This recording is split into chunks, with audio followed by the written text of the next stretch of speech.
Supply in Riverton, your one-stop shop for grills, spas, stoves, pellets, and more. Porter's, a proud supporter of Fremont's County athletes. River, Mick, we saw this team in 0 week together, and you saw them last week. What are your early season impressions of Lander Tiger football after the scrimmage? And then you called their first victory of the year a couple of Fridays ago. Well, I'll tell you, Scott, probably the biggest one is resilience more than anything else, right? We saw in the Green River game, we saw quite a few penalties, mainly pass interference, that were walked back 15 yards or, and then a handful of just kind of dumb penalties. And right away, Lander would adjust and make that yardage up in 1 or 2 plays.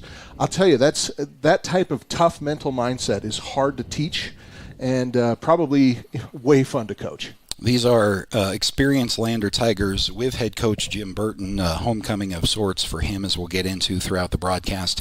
Speaking of homecoming, it is homecoming here in Evanston, Wyoming. We were discussing on the way up. We actually kind of followed the homecoming parade up from downtown here to the stadium. It's a little bit early in the season for a homecoming, especially having just played your only 3A game at home against Riverton. But the schedule masters with the school districts have to figure it out. So Evanston's looking for their first win of the year on homecoming. You know they want that.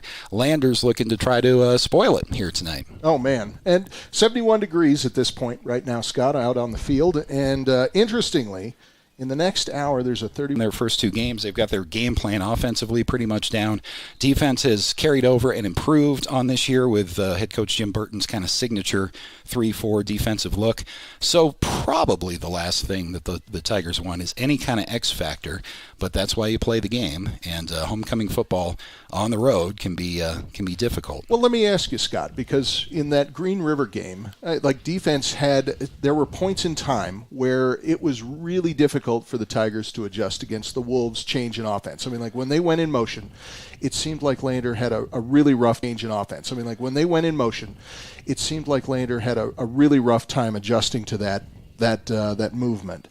What did you see in the Powell game that indicates that they've made adjustments in practice over the last couple of weeks? That was not a factor in the Powell game, just because Powell was they're not that kind of offense anyway. Powell's in a very rebuilding state right now, bringing back, I think, 4 players with upper-level varsity experience, and Lander kind of showed him the way and made him pay for that last week. Evanston, on the other hand, not so much motion, but historically, they have been very reliant on misdirection. They'll run counters. They love to run reverses. Don't be surprised if you see a halfback pass from the Red Devils at some point tonight.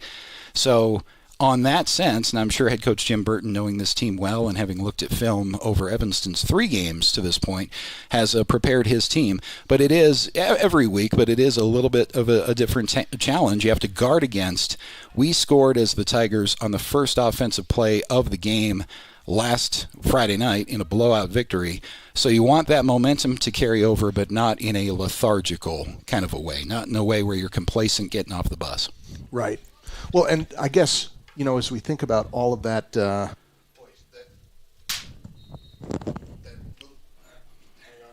lost Mick's mic for a moment. There it goes. I tell you what, I got to quit flexing my jaw too much, I guess. No, but so Scott, our pal Jared Anderson, the voice of the, dare I say it, the Riverton Wolverines, jotted down some notes for you. And what did we see last week with Evanston that we can report that we think will be kind of a thorn in the side for Lander in this campaign? I'm most worried about our quarterback that we're going to be facing tonight. He's a junior, Cason Brady. Not so much through the air, but he's a little bit of a dual threat and can shake up a defense schematically a little bit. When he decides to run, he is capable of going outside the tackles. And a lot of times, especially in a 3-4, you may not be accounting for the quarterback, and so there is an opportunity there for on a second and long or a third and long, an obvious passing situation where the quarterback decides, no, I'm going to tuck it, and no one's assigned to him. So there are those wild cards. We do have starting lineups coming up. We have, I think the homecoming festivities are going to happen here pregame, from the looks of the track in front of us. Seeing a lot of parents happily and maybe even gleeful on the sidelines. As they should be. Trying to embarrass some kids. Yep. This is definitely more for the parents than the kids. But I think we'll have some kind of recognition. It might be of the cheer squad, and maybe football will come at halftime. I'm not sure. But I don't know, Scott. I mean, look at this. We've got some band members that are, decked to the nines out here. Right in front of us in the student section, which is filling in, but still a little sparse for the Evanston student section historically. So we are 19 minutes away officially from kickoff. We'll see what the homecoming festivities are. Also, coming back, we're going to recap last week's win for the Lander Tigers at home against Powell Panthers. Lander 2-0 on the road in Evanston, trying to spoil homecoming. Let's take a break. Come back with more of the Porter's Tailgate Show next here on 1330 KOVE and County10.com. Construction is a local contractor dedicated to our community. We're proud to on and off the field. On and off the field. We believe in hard work, crafting excellence, and building legacies, one project at a time. We bring your vision to life. Visit GoddardConstruction.com to see what we can create for you. Goddard Construction, building Fremont County, one project at a time. Discover personalized banking at Central Bank and Trust. We offer personal and business banking tailored to your needs. Enjoy the convenience of our online banking platform, whether managing accounts, applying for mortgages, or going paperless. With branches across Fremont County, we provide drive-through and lobby services. Experience simpler applications for mortgages and loans, all from your computer. Actually won the first 5 games of that very strange COVID season, but haven't won a first 3 games of the year since then. No trouble for the Tigers getting to 2-0 at home last week against the rebuilding Powell Panthers. Tigers ground game story of the night, 326 team rushing yards. Leading the way, no surprise, Braden Baker ran for 114, 4 touchdowns on the ground for Braden Baker last week. Paxton Hollingshead at quarterback added another dimension to the run game with 173 passing yards and a touchdown strike. Lander mixed in big plays also from Espinoza, Cody West, Parker Burton, connected on a 48-yard field goal at some point in that victory as well. So we had a little bit of everything last week. On defense, Powell was facing tough passing situations into the win for most of the second half, and the front three of Landers 3-4 did the job again last week. Powell rushed for under 100 yards as a team. They threw for less than 50 yards as a team last week. So in the end, it was all Landers scoring on their first offensive play of the game, never looking back. Tigers dominated every phase of the game, rushing, passing, special teams, defense. Decisive victory. Final new Friday night, new opponent here at homecoming at Evanston. Looking to go 3-0. Evanston, wants their first 3A Wyoming victory of the season. What do we have on the stat sheet for the Red Devils into this game? So, Scott, at the moment, Evanston is 1-2, but it's kind of a hot and cold type of record. They beat Ben Lomond out of Ogden, Utah, 53-6, and then lost to Vista Ridge of Colorado, 52-zip, and then last week dropped to Riverton in Riverton, 42-13. So it's kind of either they're all on or they're all off, it appears. But last week, Cason Brady, quarterback, ran for 66 yards on 6 carries. So we will be looking for a fair amount of quarterback carry on that. I mean, he scored 2 touchdowns against Riverton. Actually, they're only 2 touchdowns. Mm-hmm. Bridger Roberts added 58 yards on 6 carries in that game, and we had multiple running back touches from Wallace, Hanks, and Roberts with some real flashes against that opener against Ben Lomond. That was the one where they ran up the score 53-6. Passing-wise, I think that's another this is an opportunity for the Tigers. We've got a struggling quarterback in Cason Brady as far as completions. 12 out of 34 attempts, 174 yards, which is respectable. 1 TD, 4 interceptions across all 3 games. So that's a 35.3% completion rate. The best was the beginning, and that was 66 yards and 1 touchdown against that Logan, Utah team. 66 yards. Receiving-wise, it looks like there are more or less 2 main targets for Brady. That is Timber Fitch with 58 yards against Riverton last week, and then Sterling Bragg had a 55-yard touchdown against the Ogden team.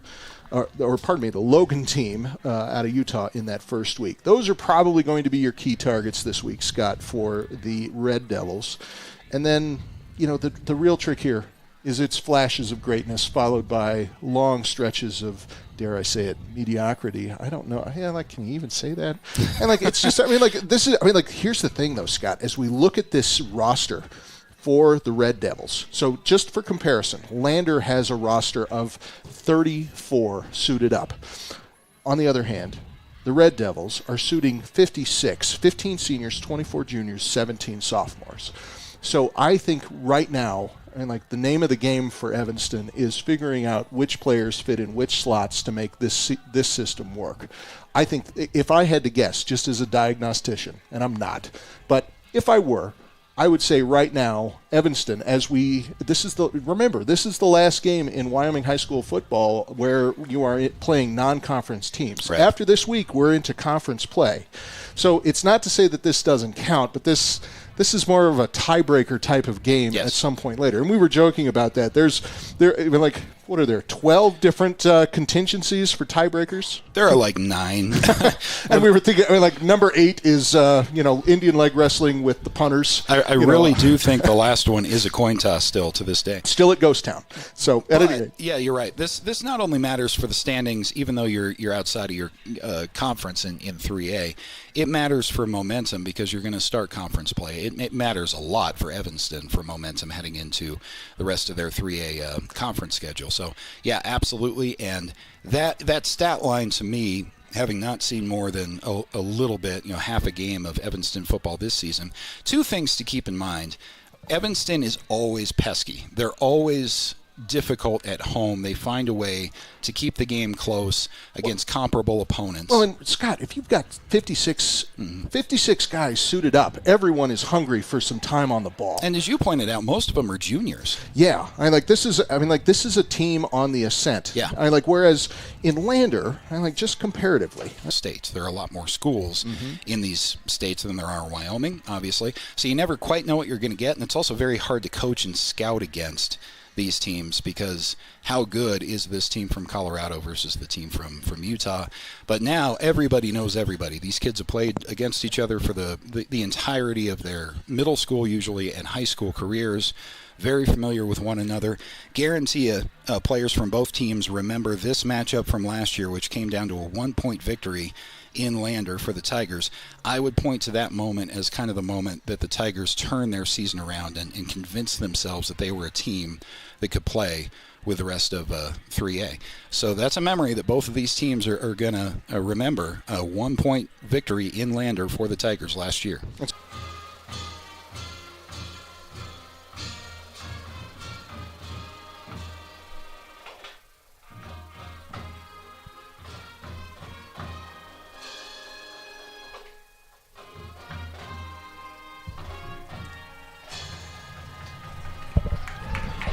National Anthem as performed by the Evanston High School Band as we are just about, according to the clock, 7:41 away from kickoff. National Anthem coming just about right on time, so I think we're on schedule. I'll bet we are. Mick Pryor we're a couple of minutes away from kickoff here because it looks like we have some homecoming festivities before the game, or at least a run-through. Looks like the cheer squad and the dance team are going to do a little bit of a Red Devil cheer of some sort. Oh, nope. Hey, we've got the construction paper out there. Yeah, we're going to get a run through with the torch, or not the torch, the trident. Thank you. As is traditional here in Evanston, being the Red Devils. Back here on the Porter's Tailgate Show, let's get you starting lineups while we have a moment. As per head coach Jim Burton, subject to change for the Lander Tigers. But traditionally, we should see Paxton Hollingshead at quarterback. Behind him for most of the game, the tandem of number 30, Cody West, and number 34, Braden Baker. Wideouts, Caleb Andrews, Darian Herford, Finn McFadden, and Parker Burton. Barrett Moffitt should see most of the work at tight end. Tigers offensive line from left to right, Taj Prine, Gus Childers on the left side, Corbin Fiddler at center, Caleb Hamilton, we think is healthy from a finger injury 2 weeks ago. Gavin Romer on the right as well, providing a very effective and talented right side of the LVHS line at guard and tackle, respectively. Defensively, Lander runs that 3-4 with Gavin Romer, Hayden St. Clair, and Caleb Hamilton. Up front, linebackers are Darian Herford, Gus Childers, Cole Espinoza, Parker Burton, Caleb Andrews, and Finn McFadden are the corners, and the safety, All alone on an island back there, Barrett, Moffitt. Those are the starters as we expect to see them for the unbeaten Tigers, 2-0 on the year as they visit the 1-2 Evanston Red Devils. Don't know, Mick, if what we saw on the coin toss. Did you happen to catch that? Scott, I was watching it, and I totally blanked on that. But I want to say that line. It's taken by McFadden. Spin move at the 20, and is tackled there over the 21 to the 22. So we will start this drive at the 22-yard line with 11:56 starting the clock. Important, I think, especially if weather is going to be a factor. But regardless, important for the Tigers to get off to a strong, quick offensive start. Would love to see a quick drive down the field here and some points for the Tigers.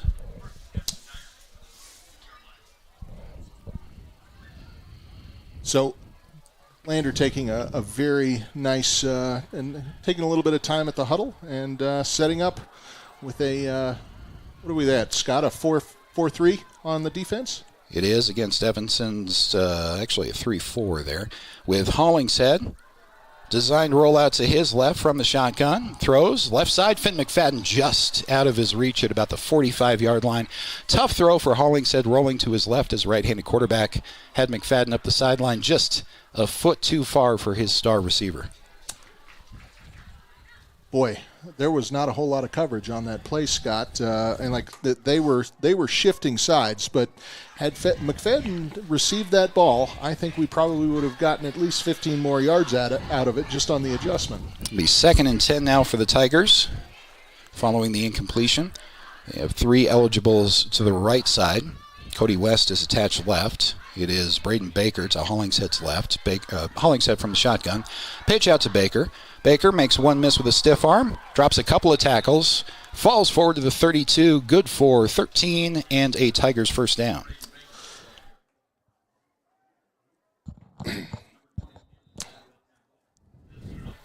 As shovel passes go, Scott, I'm not going to call it as clean as it could have been, but little end over end, but Baker picked it up quite they've run that play a couple of times in practice, it appears. I like the added dimension of having Pax move with Baker on the shovel to get him going left. So we will be from the left hash after the 13-yard pickup and a first down. Hollingshead from the shotgun has Baker to his right. 2 are bunched short side to the left. 2 are almost attached to the right. Finn in motion in front, gave us to Braden Baker, who is contacted after a gain of 2, falls forward for a solid gain of 4 or 5 to the 39.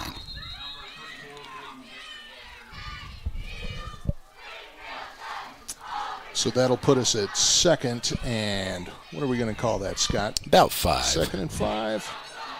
Good start for the Tigers, though. You got 1 first down on this drive. No negative plays. No plays shorter than a good 4 or 5 yard gain. And if Braden Baker gets 5 yards on the ground on every play, you win the game every time.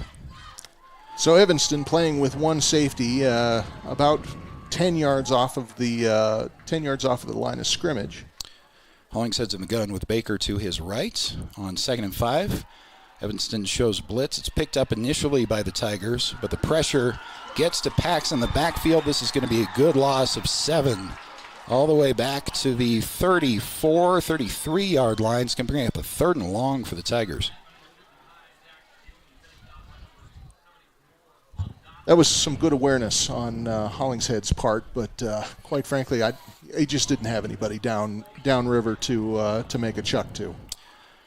Yeah, I like that Hollingshead appeared to see the blitz coming. More importantly, Braden Baker saw it coming and picked it up, but it was that secondary pressure from the defensive line. 3rd and 12 now. They got through for a big sack. So 3rd and long, as Mick mentioned. Hollingshead's from the gun, sends motion in front of him. Baker's to his left. Pax with a designed rollout to his left.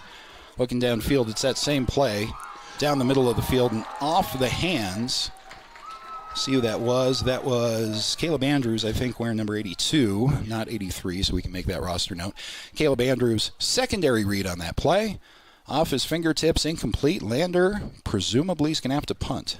9:34 on the clock, and not bad. 5 plays. But Yeah, on that pass, just a little high. I think if he had aimed for his head as opposed to fingertips, we might have had a first down, moved the chains, and we would have kept that drive going. But a punt it is. That was the exact same play as worked with the wheel route from Hollingshead to Finn McFadden. This is a high punt that will land at about the 30-yard line. One big bounce there.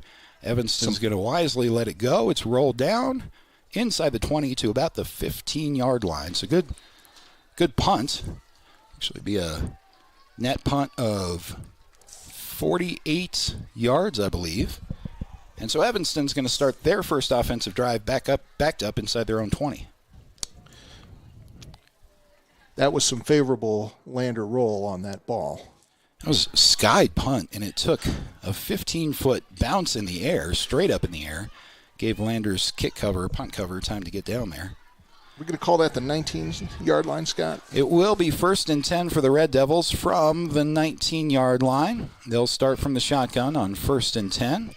Little play action pass, deep pass over the middle. Initially, that ball is picked off. A Lander interception by Barrett Moffitt.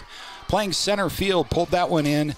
Tigers, after one offensive play from Evanston, will have their second drive of the game with field position starting on Evanston's side of the field. My, how the tables have turned. I will tell you, that almost looked like a pass to Moffitt. I mean, like the in-step with his receiver, maybe about a half a step ahead.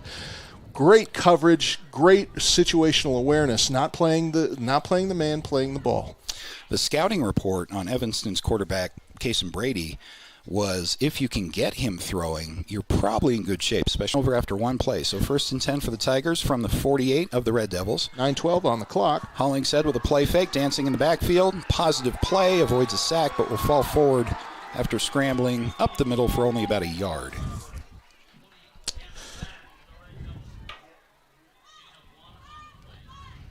So that'll be a 2nd and 9 from the Evanston 46-yard line. Nice job by Hollingshead there, just getting what he could out of what could have been a 4 or 5 yard sack. Got back to the line and then won. So gain of 1 on 1st down, 2nd and 9, as Mick mentions. It's going to be Hollingshead again from the shotgun.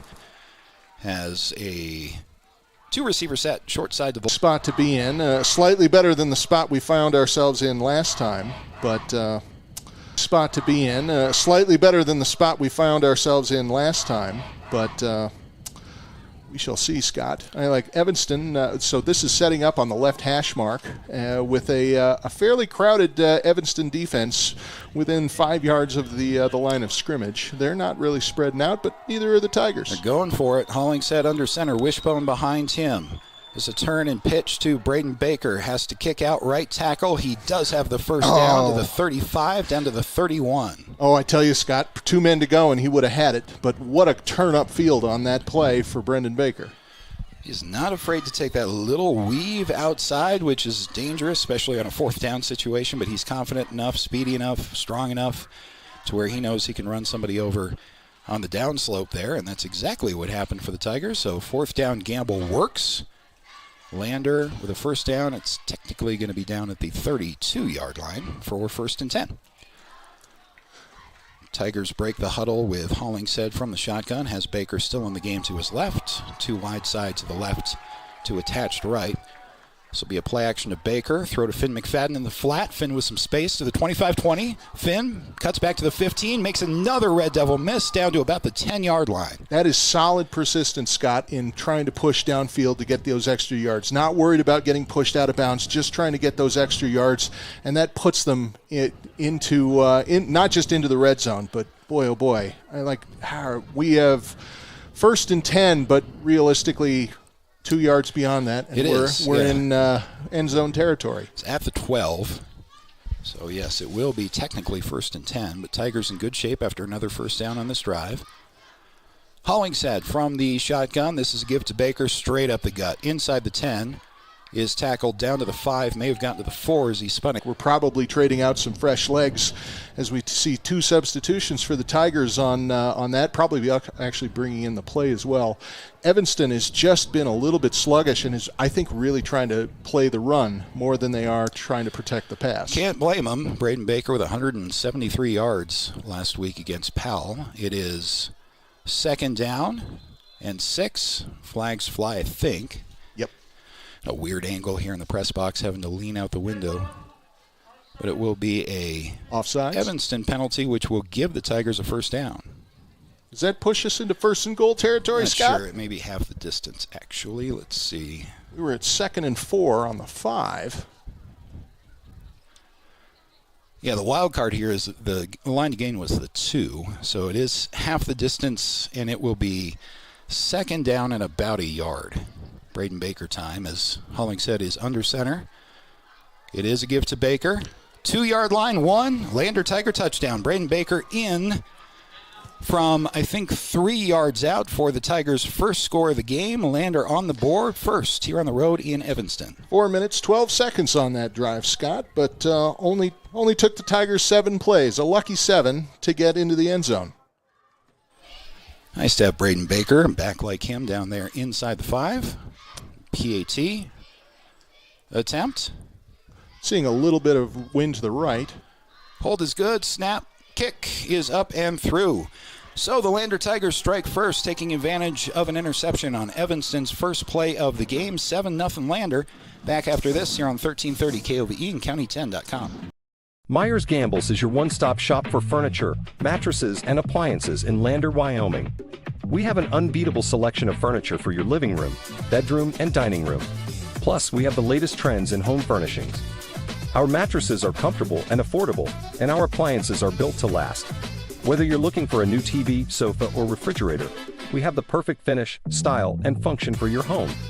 Visit us at 420 Main Street in Lander, or check out our website, landergambles.com, today. Elevate Rehab's founding principle on you is evident from your first visit to the last. Our practice model ensures treatment as you deserve, a private one-on-one session with a licensed therapist the entire visit, every visit. All therapists hold advanced credentialing, including 2 certified hand therapists, an orthopedic clinical specialist, an MDT therapist, as well as pelvic floor and pregnancy rehab offerings. With over 100 years of combined experience between our 7 clinicians, Elevate is your ticket to health. Find us in Lander, DuBois, and visit our website or Facebook page. Choose Elevate Rehab to elevate your outcomes.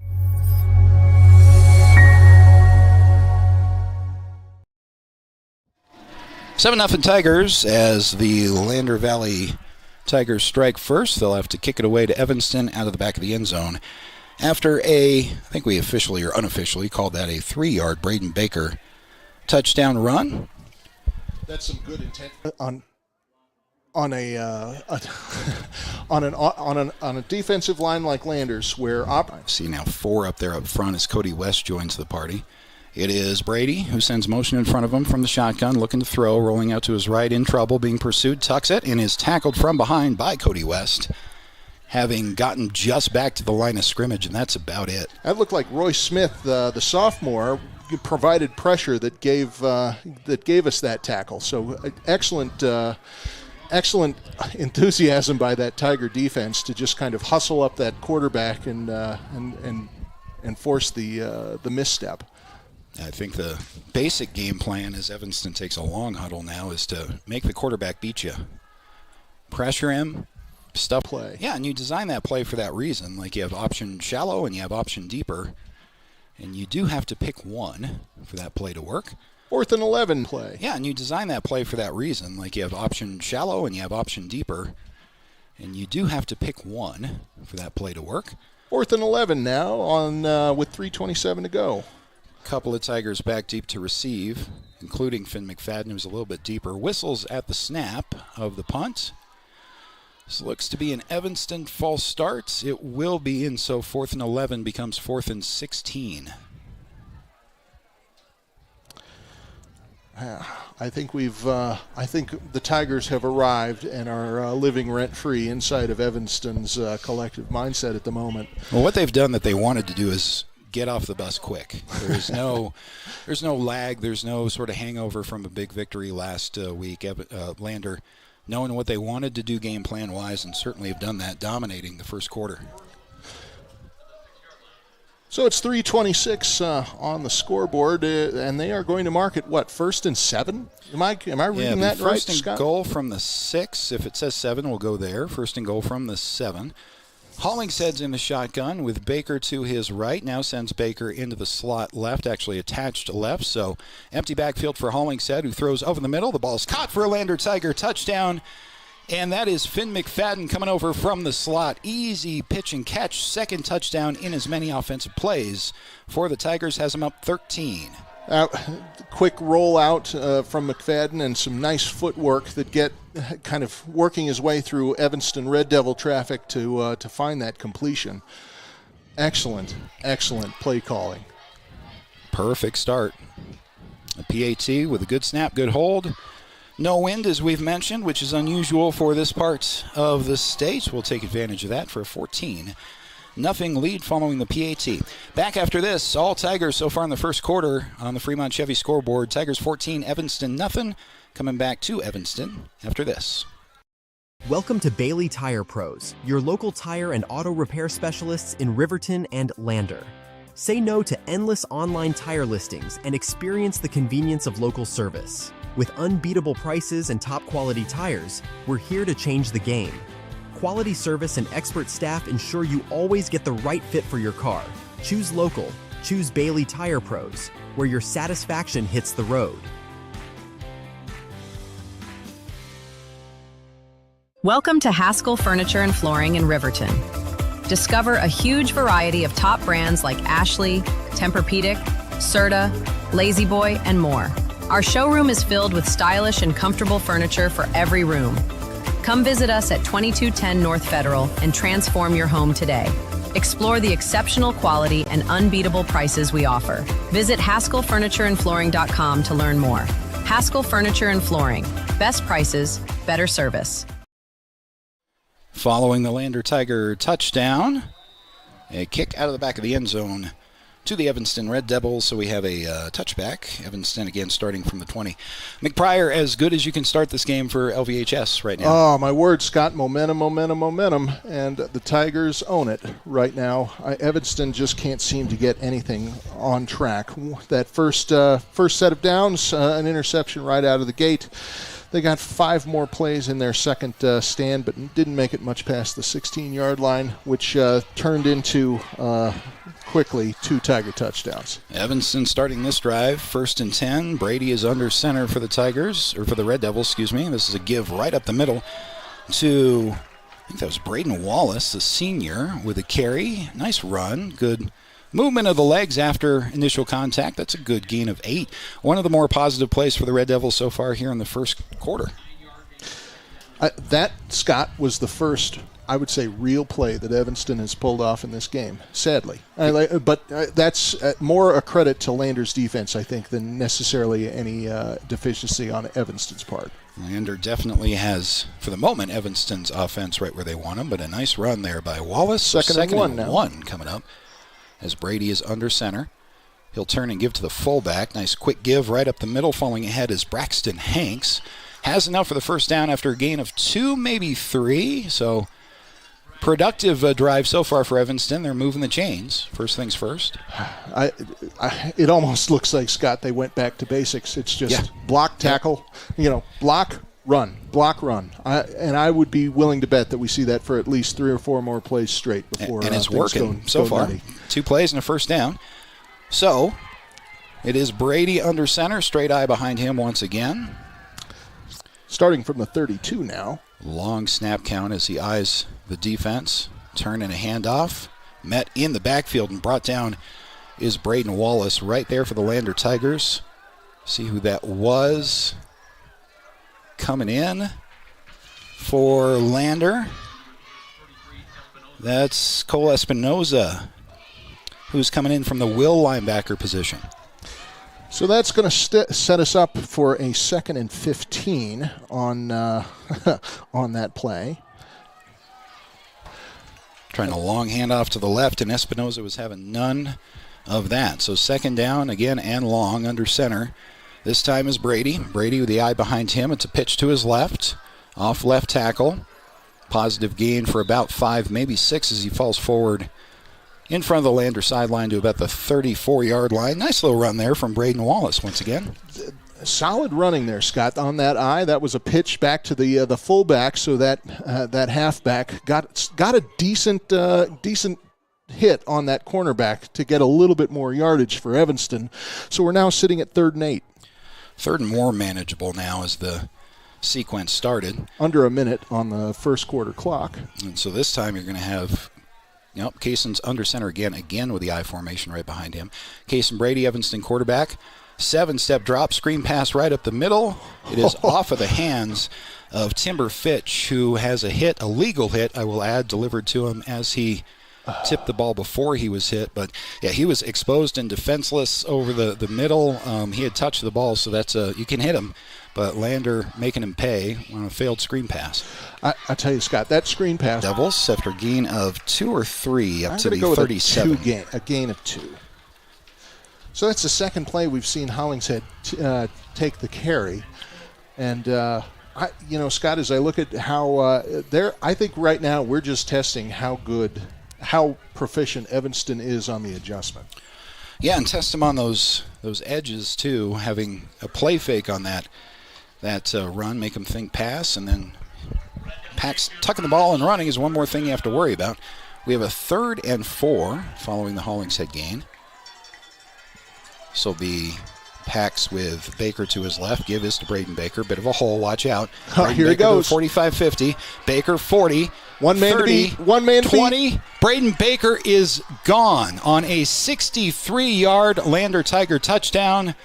There are no flags on the field. Tigers striking first, picking up where they left off here in the second quarter with now a 3-touchdown lead. That took 58 seconds, Scott.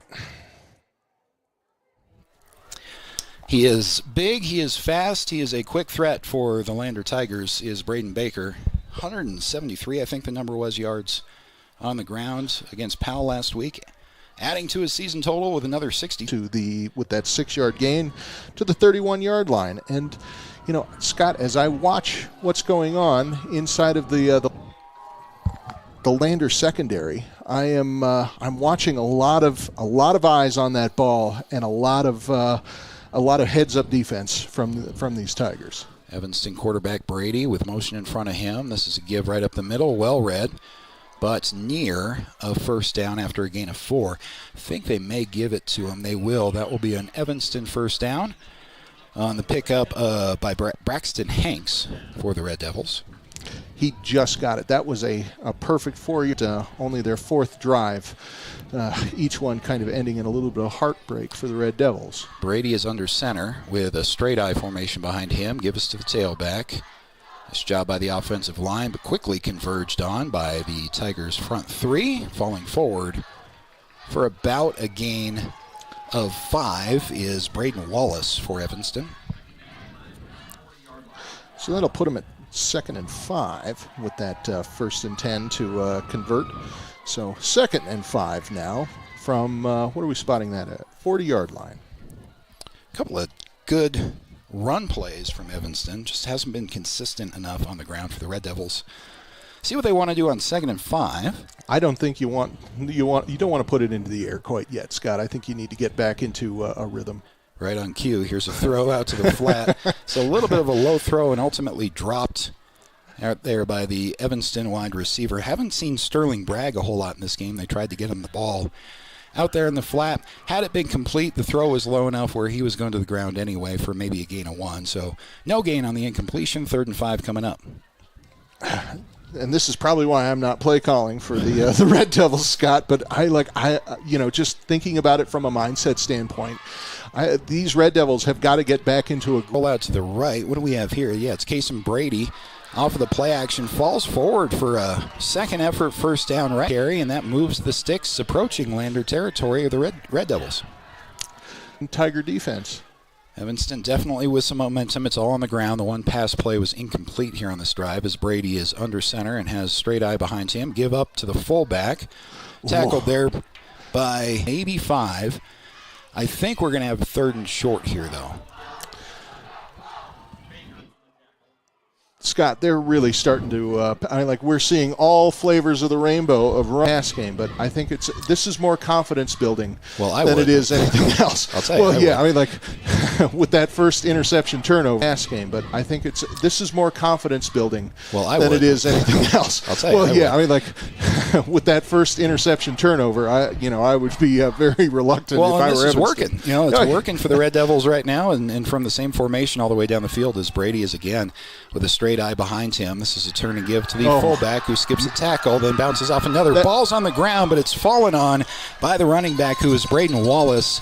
That would have been a fumble that would have counted, and it did count, but Evanston able to get it back. So you got a first down, you got a big play. 3 missed tackles from the Tigers on that one. Yep. Oh, you can't do that if you're going to maintain a lead.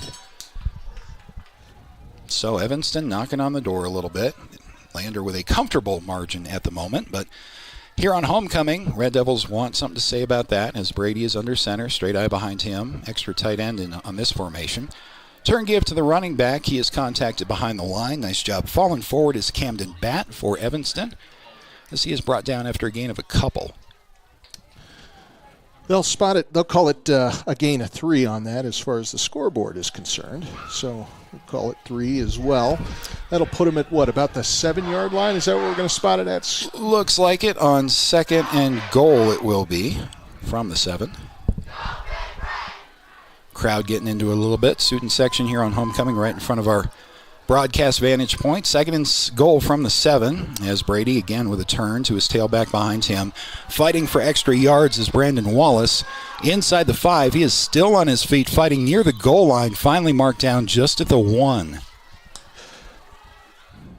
So gain of 6 on that play. And Scott, as I look at what Evanston is really doing, they are throwing their offensive line solidly into the defensive line and basically just tying up traffic and giving that running back an opportunity to kind of pick his lane. The other thing this drive does for Evanston, take a lot of time off the second quarter clock. So you have a momentum building drive, and they're trying to gain back control of the game as Brady will turn and give for a 1-yard touchdown run to Camden Batt, I think that is, running in for Evanston. Homecoming, homestanding Red Devils are saying not quite yet as they get on the board. 21-6, Tigers on top pending the PAT. 13 plays, 75 yards, 12 runs straight. As a coach, that's what I want to hear. That's perfect. It's a perfect drive.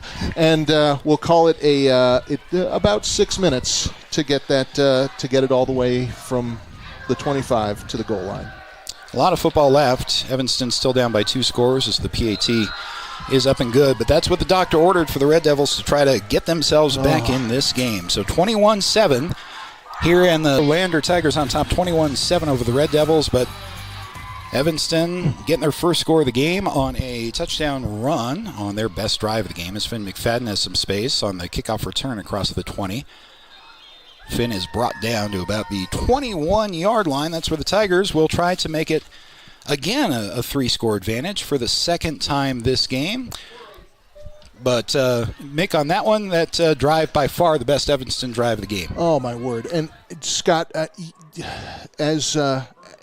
that drive, just watching kind of shoulder activity and head activity for those Tigers walking back, and that's a little bit of air out of the sails for that Tiger defense. But we'll see how resilient they are here in this next. If we hopefully the Tigers will hang on to the ball. Take a lot of time off the clock, long sustained drive, and see if we can get some points before halftime. As Hollingshead has Braden Baker to his right. Pax with a short drop, throws to his right. And that ball is intended for Cody West, just out of his reach. Second down coming up. Boy, they stacked. So we're on the right hash mark, and they stacked all of their receivers on that right-hand side just to see if they could confuse that Red Devil defense. And quite frankly, with a well-placed pass, that would have been an upfield and probably very similar to that Brendan Baker run we just saw. Yeah, I like that wheel route. They've tried that a couple of times. It is a difficult throw for a quarterback. Good job by the offensive line there. Gave him time. Just a little bit too far for his wheeling tailback there. As Hollingshead has it 2nd and 10. Play action to Baker, throw to Finn McFadden, this time on the left. That was not as good a throw, frankly, as it's just a little bit high for Finn McFadden right in front of the Lander bench. So 3rd and 10. And I think I almost wonder if Coach is just trying to test, resiliency under pressure. I saw those last two as widening the field. You throw it to the short side to the right and then a long pass to the wide side to the left. Just make the defense think about more than just Braden Baker in the backfield. But we have a timeout on the field. Let me see who took that as we take a break with them and come back right after this on 1330 KOVE and county10.com. Everyone has a ritual, that small thing to keep us focused. A habit we never skip, to clear our minds and elevate our performance. But what do you do to keep your head in the game? To drown out the self-doubt and support your mental health. Because being your best isn't just about taking care of your body. It's about taking care of your mental health. Discover the resources that you need to keep your mind focused and your mental health a priority. I'm Winslow Friday, Director of the Wind River Intertribal Council Department of Transportation. It makes me and my crew happy when you buckle up. It just might save your life. I'm gonna get us home. Buckle up for life, Wyoming!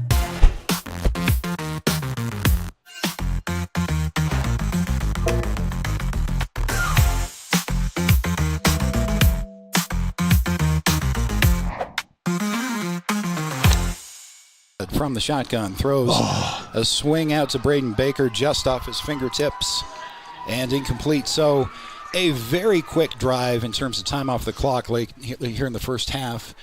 Not sure, less than 20 seconds of game time off the clock. Lander goes 3 and out. They're going to have to punt to Evanston, who has a little bit of momentum here and will have presumably pretty good field position. 3:50 left on the quarter, so here we are with a punting situation. 2 punters back at the 50-yard line. Sorry, receivers. The punt is going to be booted from about the 5-yard line, end over end, to the Evanston side of the field, out of bounds at just about the 49. Barely on Evanston side of the 50. Keep it right here as we change possession, and Evanston with a long sustained drive, as Mick mentioned, with their last possession resulting in the first points of the game for the Red Devils. They got exactly what they wanted in terms of a quick 3 and out from the Tigers. Good field position on this drive. I'm going to go out on a limb and say this is a must-score drive for the Red Devils. I would agree. Look, if you're going to recapture any level of mindset of we're in this game, you really need to score or get very, very close to scoring. I wouldn't say it's not a do or die from a... Brady with a swing out to the right side and some open space. That's a beautiful shoestring tackle. Give some credit to Sawyer Nicazel, who got out there to maybe save a touchdown. As the swing, not sure if that was a missed coverage or missed assignment, but it was wide open there in the slot. 9-yard gain on that pass. So 1st and 10 after one play on this drive, all the way down to the 42-yard line of the Tigers. Evanston under center with Brady. This is a give right up the middle, and Met at the line of scrimmage, maybe even losing a yard there. Nice job defensively by Caleb Hamilton. That's the defense we need from these Tigers if we're going to shut this play down. It was a gain of 1 officially, so 2nd and 9. 3:18 on the second. N on the clock and counting down. If we can just hold them into the half, Scott. I think that's what Lander's looking for. They want 21-7 at half, and Evanston obviously looking to make it a 7-point lead as Brady has a shotgun snap. This is an end-around sweep to Fitch. Fitch around the corner. Finally brought down inside the 20, down to the 15-yard line. That was Barrett Moffitt with the stop. Thank you, Mick. Fitch. Fortunately, he's all right. Looked like he was shaky getting up, and he is limping a little bit. That was a simple sweep, end arounds on the jet sweep. And Lander unable to cover on the wide side, so that's a first down inside, well inside the 20. We'll put that ball at the 14 of the Tigers. So, Scott, just doing the simple math here, with 2:30 roughly left to go, this does not look good for the Tiger defense. Brady under center, I formation with a pitch. Right at the first down marker. but not a first down. 3rd and 1 coming up. Evanston on the ball in a hurry. Brady is under center. Turn, give to the tailback. It's right up the middle. It is met and driven back. I don't think he got it. Solid deep, more or less at the 1-inch line. That's what Evanston was looking for. Talk about your momentum shifts in this game as Lander, up 3 touchdowns, looked to be cruising to another blowout win. Evanston saying, wait a minute, nice. I think it was a 13-play drive. Pile being pushed toward the goal line, but it is no good. What do you think? I don't think that was a no gain on the play. I think that he might have gotten it back to the line of scrimmage, but good persistence there. I don't know what's going on because we got an indication from the far side official of a no good 2-point conversion. I wonder if that wasn't a touchdown on the previous play. The scoreboard still says 21-6, but that was a 2-point attempt. So have to apologize for those of you watching and listening. We have a tough angle here in the press box. That was a touchdown on the previous run by Brady, and I didn't see any initial indication. Evanston then went for 2, and so the score will be 21. It should be 21-13. No, 12. 21-12. All right. Thing is, we got caught up. So we got 21-12. Tigers do have time as we got caught up. So we got 21-12. Tigers do have timeouts if they want to make this interesting. We'll see what we can do on the kickoff return, which is a touchback out of the back. It'll land at the goal line and bounce out of the back there. So first and 10 at the 20. Here we go. Lander Tigers have 2 timeouts remaining. Let me update that on our scoreboard correctly as well. Not that the Evanston scoreboard has been super accurate, but we're going to go with it. 2 timeouts for the Tigers and a minute 40, starting from the 20. Come on, Scott. This is how legends are made, right? We got them right where we want them, as they say. Although Lander, obviously, a very solid first half. It's just the end of the second quarter and a couple of really long, sustained run drives for the Evanston Red Devils. Have them right back in this game. Lander capable of scoring quickly, both on the ground with Baker and through the air with McFadden, though, so we'll see. We have Finn McFadden Paxton Hollingshead at quarterback with Baker to his right. Give to Baker. Has some good blocking across the 30. Should be good for a first down after a gain of 11.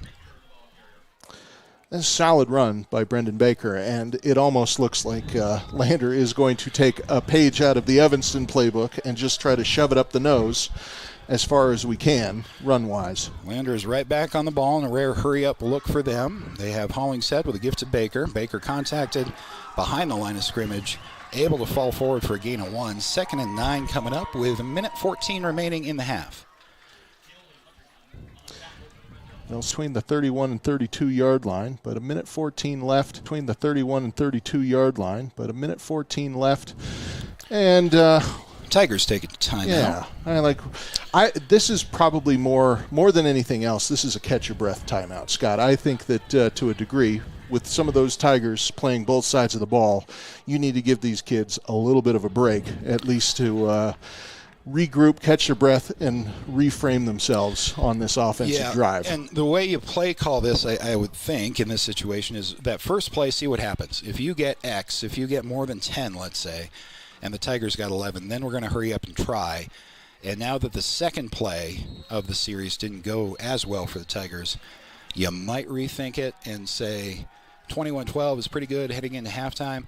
I think you call a couple of plays here that have an opportunity to break it big, but that are also not super aggressive. I think you say stay conservative.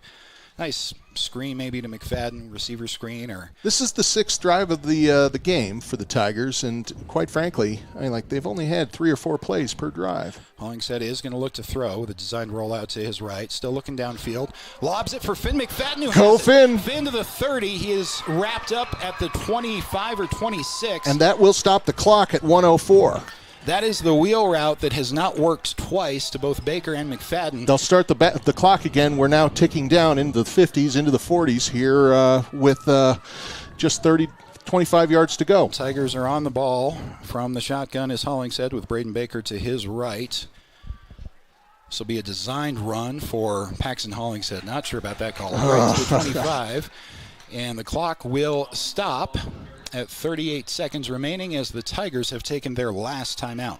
Oh, great play call there to Finn McFadden. They've had a couple of targets to him, and he just either bad passes or just not enough hands on the ball. Well, it was a great throw, especially on a designed rollout. Credit to Pax there. Finn McFadden had some space to make the play. That's a little more aggressive than I would have gone in that situation, but it's a little more controlled when you're shortening the width of the field, rolling to the right side there.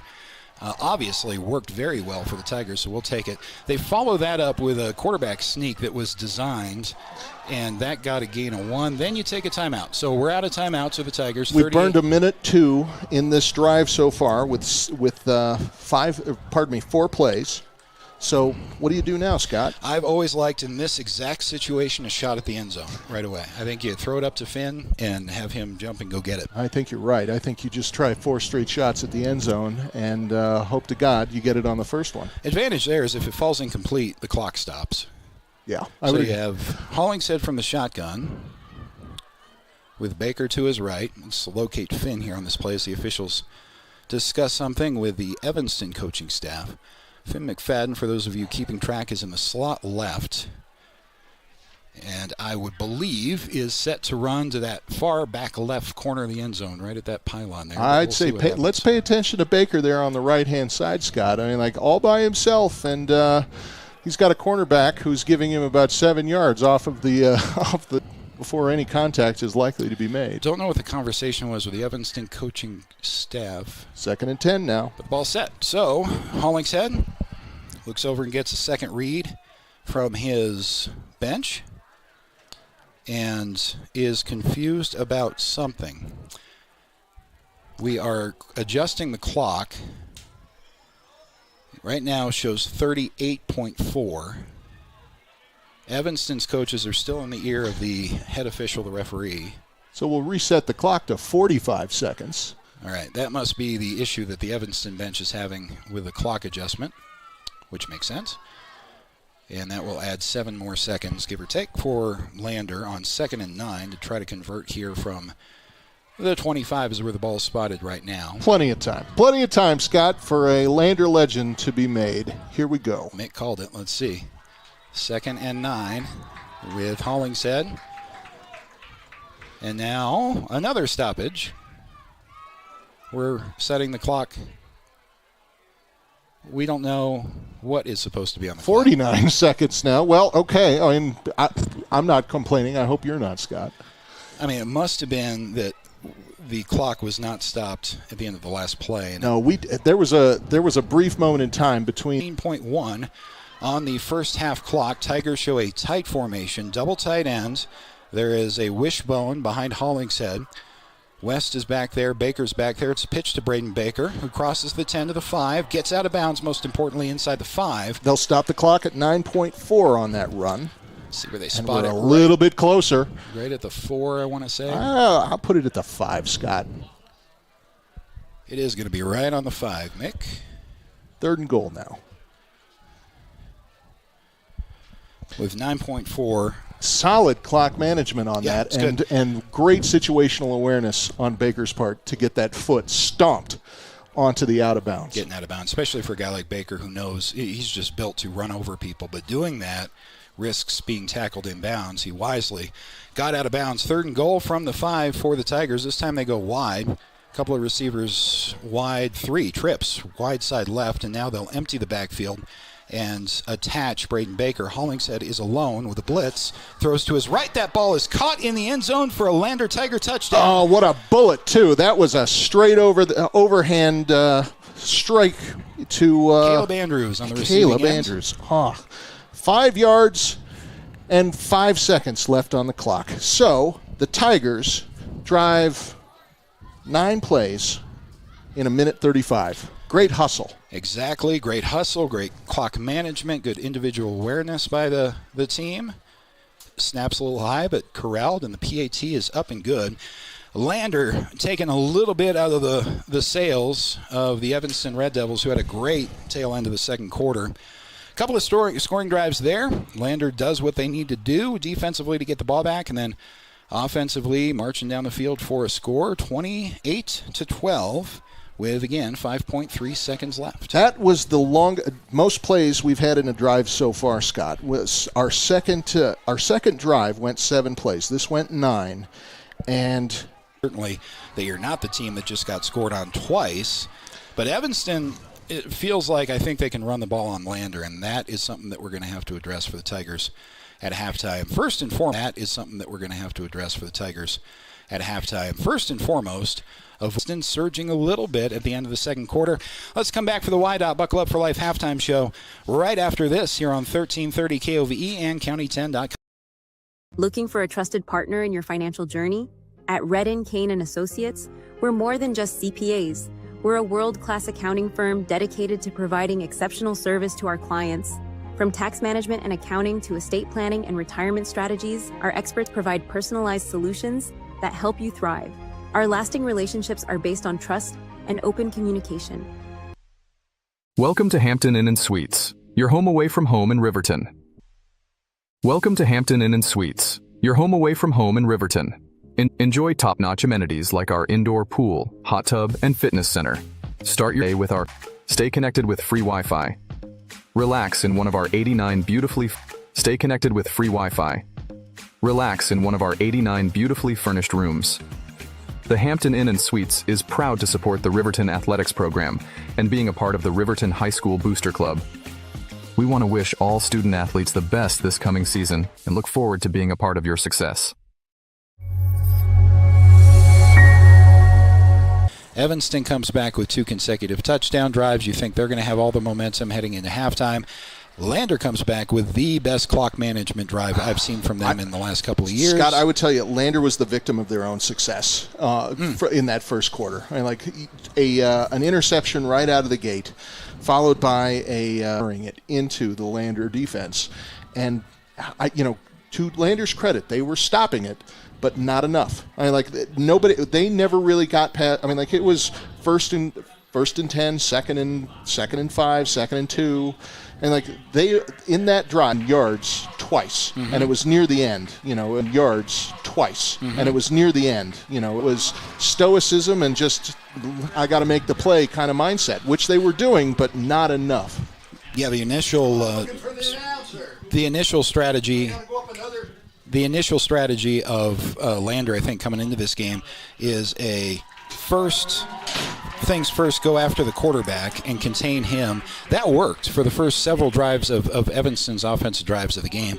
And when they started running the ball with backs who aren't any of them necessarily as talented as what Lander has, but they have so many of them because they're so deep. They can spread the ball around to 3-4 different running backs and just drive kind of on that sustained drive, especially drive Lander's 3-4 into the ground a little bit as they get later and more fatigued into that first half.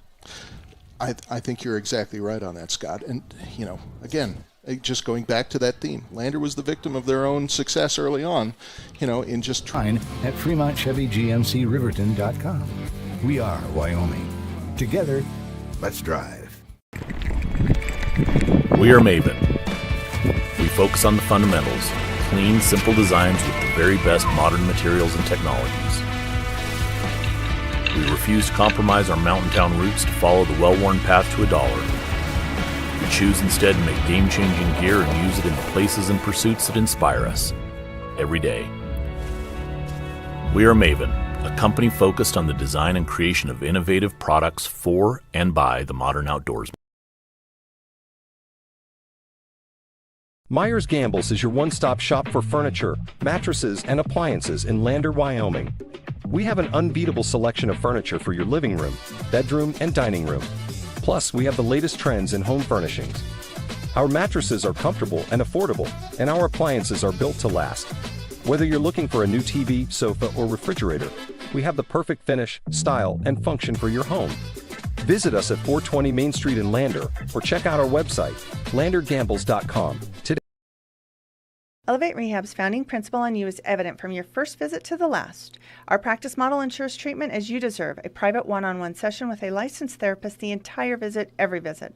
All therapists hold advanced credentialing, including 2 certified hand therapists, an orthopedic clinical specialist, an MDT therapist, as well as pelvic floor and pregnancy rehab offerings. With over 100 years of combined experience between our 7 clinicians, Elevate is your ticket to health. Find us in Lander or DuBois and visit our website or Facebook page. Choose Elevate Rehab to elevate your outcomes.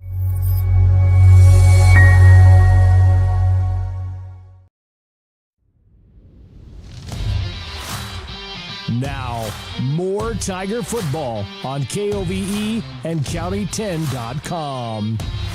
Welcome back to Evanston High School halftime with the Lander Tigers on top of the Red Devils, 28-12. So Lander up by 2 scores as we've run down here on the Buckle Up for Life halftime show. That really doesn't tell the whole story. Just on the scoreboard of this first half with momentum both ways.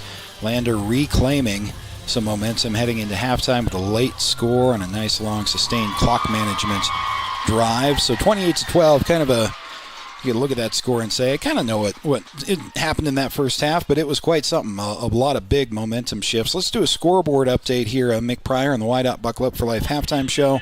Let's see, we got Lander here in Evanston, 28-12. Riverton Wolverines on top of Green River, 31-7. Do we have any other scores from around 3A or the state? So right now, Scott, I show Rollins dropped at home against Delta. I would assume that's Delta, Colorado, at 44-zip. Delta up on Rollins.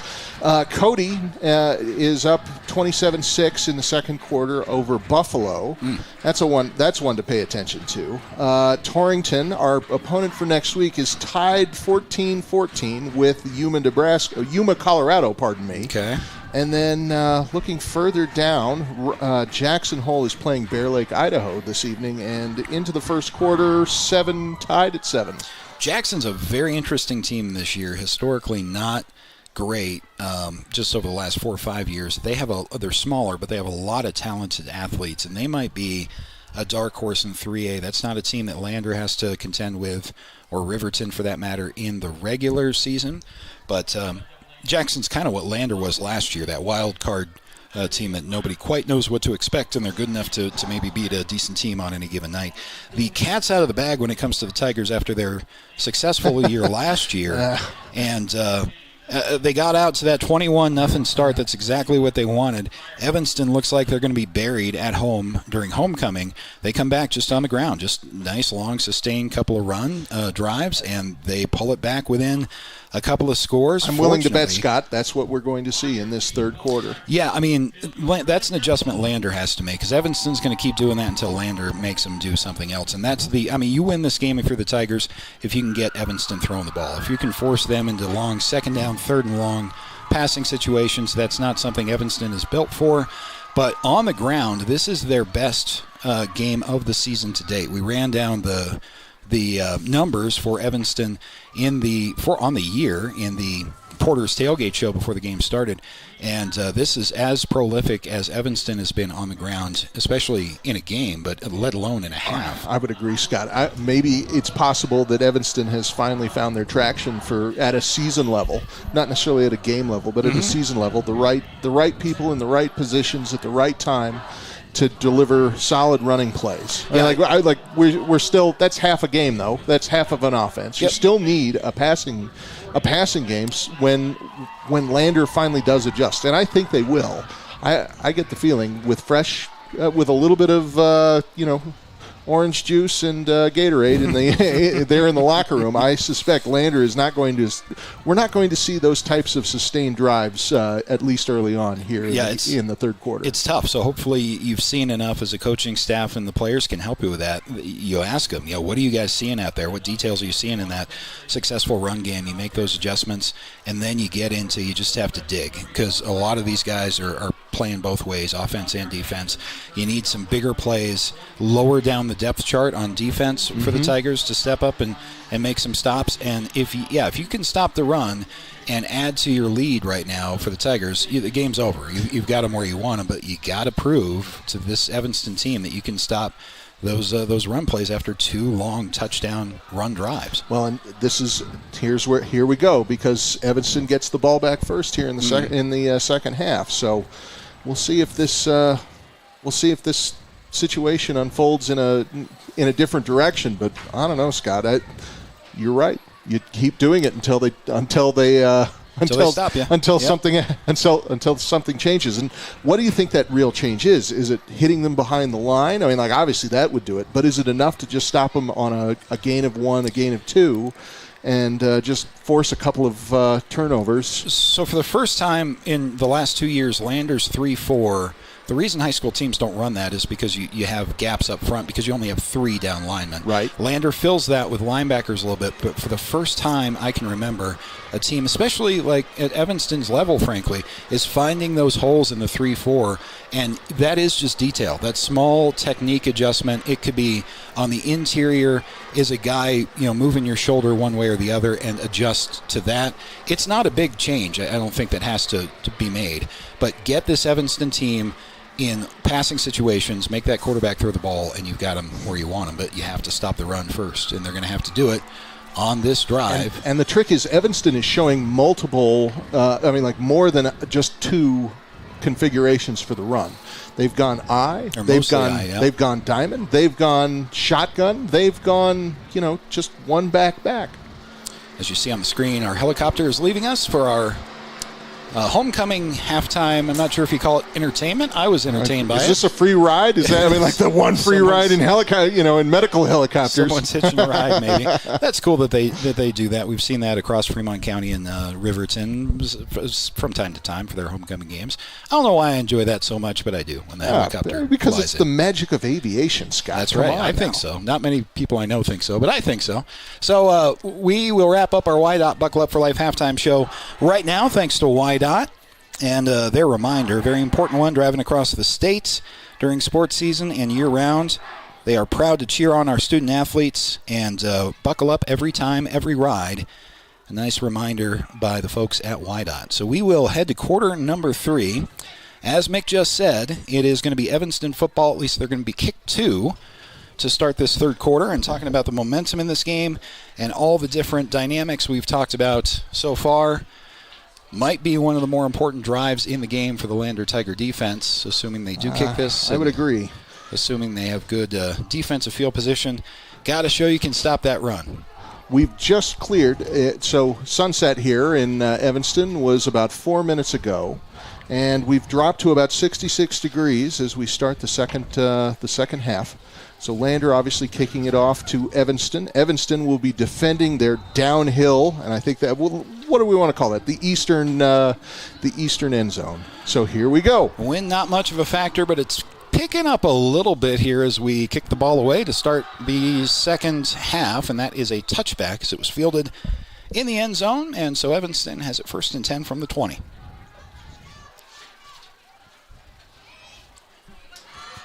Tiger defense back onto the field, and as we talked about in the YDOT Buckle Up for Life halftime show, for those of you sitting back down to the screen with a bowl of popcorn after the halftime break, could be a key drive in this game defensively for the Tigers to prove, or reprove, let's say that, because they proved it in the first quarter, but in the second quarter, it was Evanston's run game, scoring a couple of touchdowns. So we'll see what manifests here on 1st and 10 as Brady is under center. Counter action, but it's a pitch instead to the right side. Nice pursuit there and a tackle after no gain. There's a flag down. As up around the face mask on the tackle was Caleb Hamilton. I had a pretty good look at that. His hand was there. I'm not sure he grabbed it, but they may get called for 15 here. That's a tough start, but quite frankly, that kind of tells you the mindset the Tigers are in. Stop at all costs. Got to shut down this momentum. And so you're going to make a couple of those types of missteps, but, the 15 yards is that's an expensive misstep, Scott. Yeah, it is, but I liked the play by Hamilton minus the face mask. That was going to be a no gain or maybe even a loss of 1. He was right there from the strong side nose tackle position, so a free 15. And a 1st and 10 for Evanston with Brady again under center. Again, that straight I formation behind him. This is a give to the deep back. He'll kick it out beyond left tackle. Beautifully pursued and brought down. There on the far side is Parker Burton with a nice play in the backfield. And so that will be a knockback for, what do you say, Scott? 4 yards? 4 yards. No, we'll call it, the scoreboard will call it 3. We'll give it -3 there on the run. We do that a couple more times, Scott, and that changes the that changes the cards for Evanston.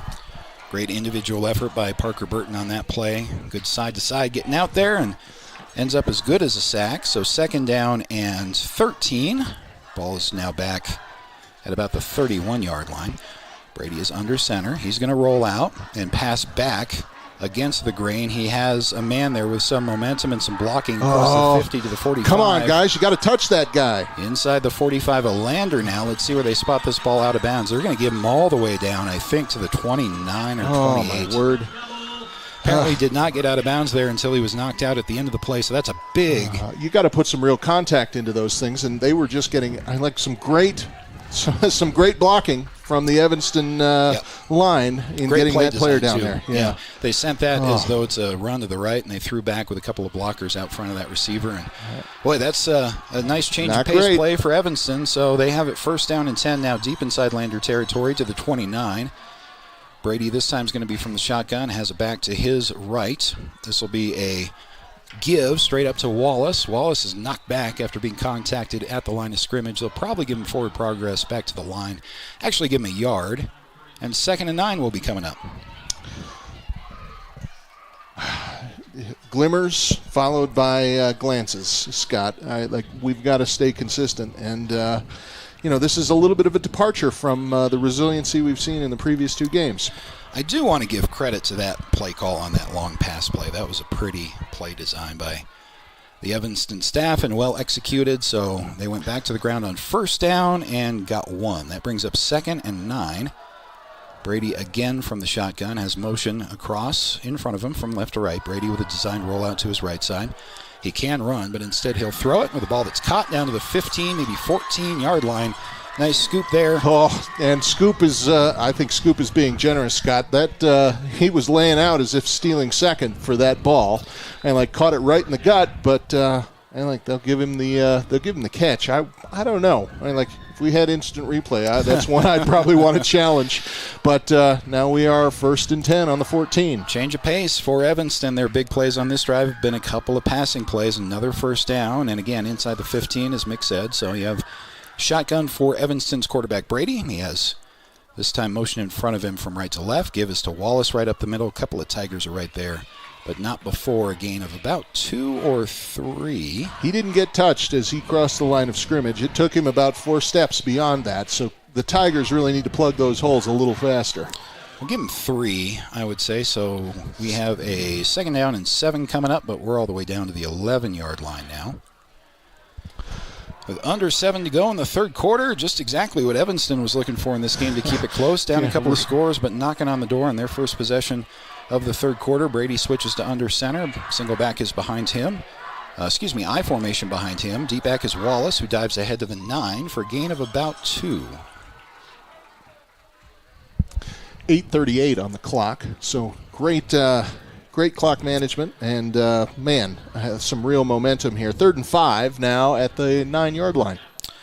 Pretty important play here. You want negative yards on this play to make a 4th down choice even harder for Evanston. They're going to want to go for it if at all possible if they don't get it here. But first things first, it is 3rd and about 5, maybe a long 5.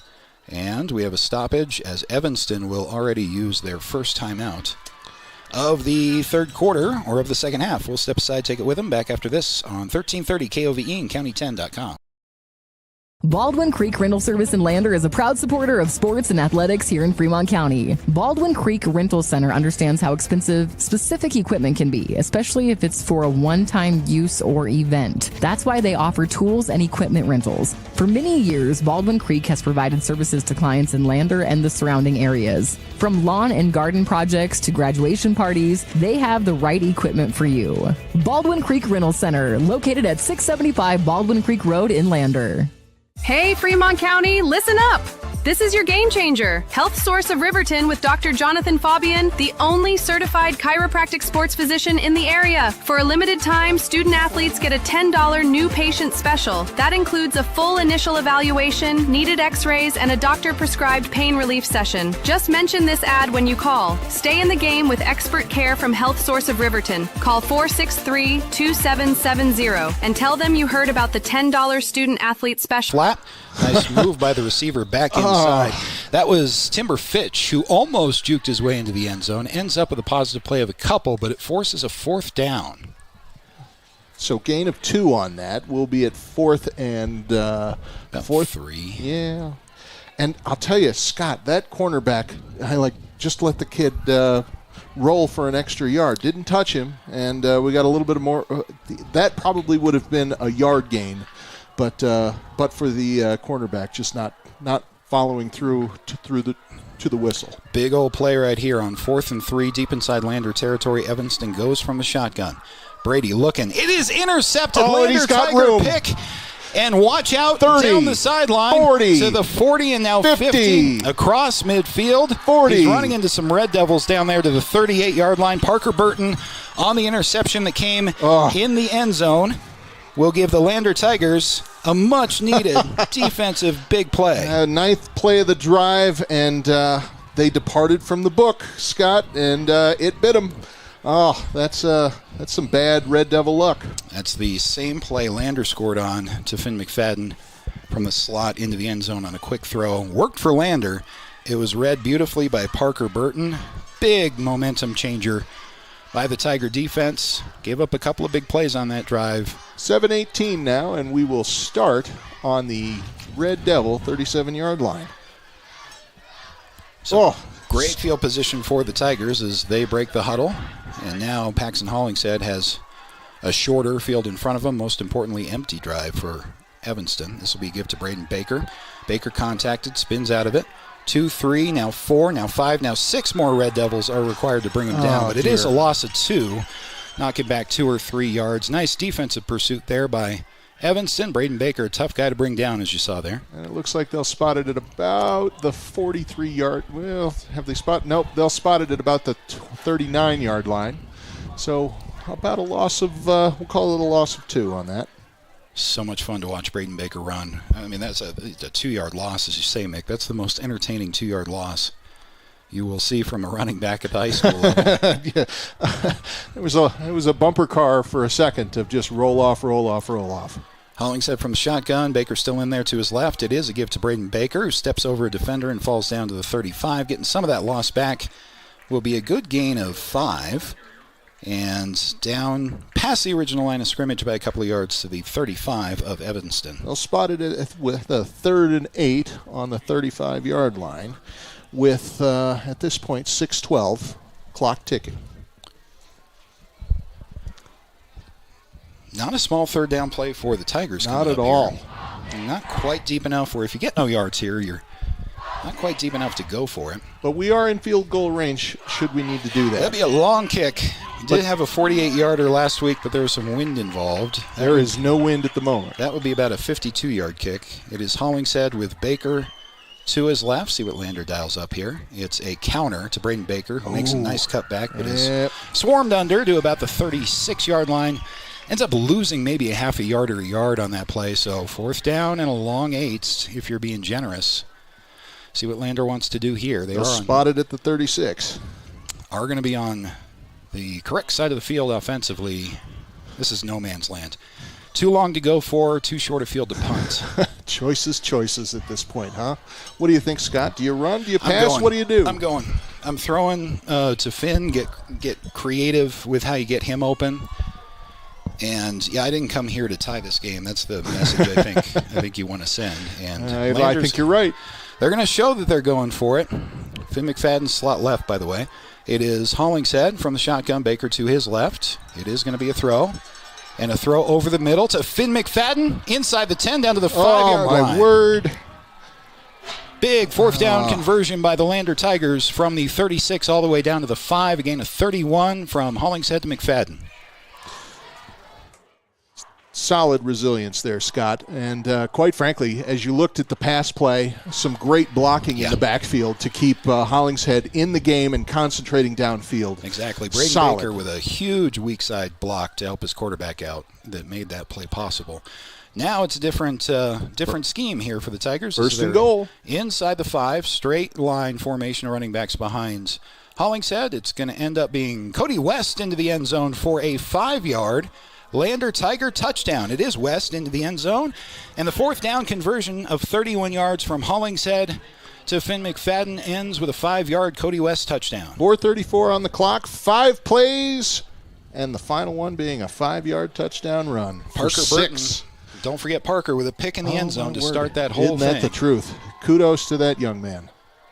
PAT on the way from Lander would make it a 35-point mark on the scoreboard for the Tigers. Snap's good. Good hold. Kick is up and through. 37-yard 5-play drive for the Tigers. And Scott, it's almost like we're starting the game all over again as far as these quick hits and turnarounds. Yeah, that's got to be devastating for Evanston. Yeah, that was a solid 9-play stand for them. It's a only backbreaker. To see it just fall into nothing. Yeah, I mean, they changed things up. They had the 2 biggest plays of the drive were through the air, which they had no success in the first half. That's exactly what you want to do offensive play calling-wise as you start the second half. Not a bad play call from the 5-yard line either. It's just read all the way by Parker Burton.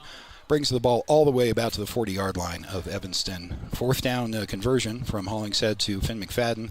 Punch it in with Cody West, and now it's a totally different feeling in the game. I tell you, this changes the psyche entirely. And, for you folks at home, and for those of you who haven't played football very much, football is 110% mental, 90% physical. And that's not speaking from a conscious standpoint. That's not just bad football math. That's what it is. It's about the kind of math most football players will do, too. No, this is really a game of grit. And quite frankly, Lander is showing some real spit in their eye as far as not letting this game get out of control. Tigers will kick off following the touchdown. Big momentum-changing touchdown drive off of the pick.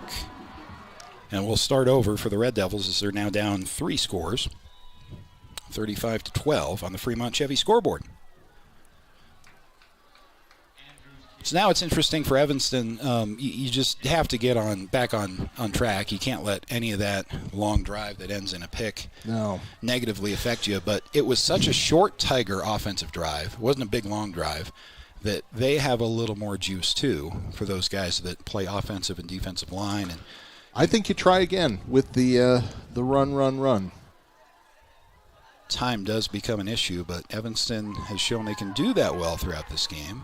They're going to be 1st and 10 from the 20 after the touchback. Counter is loose in the backfield for a moment. Ball is still on the ground. Tigers are on it. The ball is still free inside the 10. Tigers are on it. There has been no whistle, I don't think.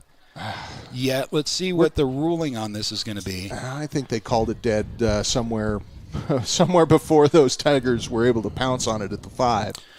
So it was a counter to Evanston's Braxton Hanks, and he never got the ball. He never got the mesh cleanly. He was bobbling it the whole time. He was contacted, and that's kind of where the chaos began. But they're going to give it back to Evanston. That is a huge loss of about 10 on that scrum. 2nd and 17 now. So, that's a tough place to start from. So, starting from what are we going to call that, Scott? We'll call it 2nd and 17 from the 13. That looks exactly right. Late subs for the Tigers, as Evanston got a couple of players in late themselves. The officials are actually discussing something at the spot of the ball. I would say it's is your whistle broken? What's going on here? Maybe somebody brought a dog whistle as opposed to just a regular whistle to this game, because there was a lot of action at the end of that play. I mean, it was not clear. Like a timeout was taken, but are we going to call that a Red Devil timeout? Getting the official explanation to replay the down, and I missed the first part of the explanation. Sorry, Scott. I don't know They're going to replay the down in that situation. I don't know what circumstance would lead to that. I'll tell you what. They're giving... Are they going to give it back to them at the line of scrimmage? Was that a dead play? Yeah, but I don't know why it would have been. Yeah.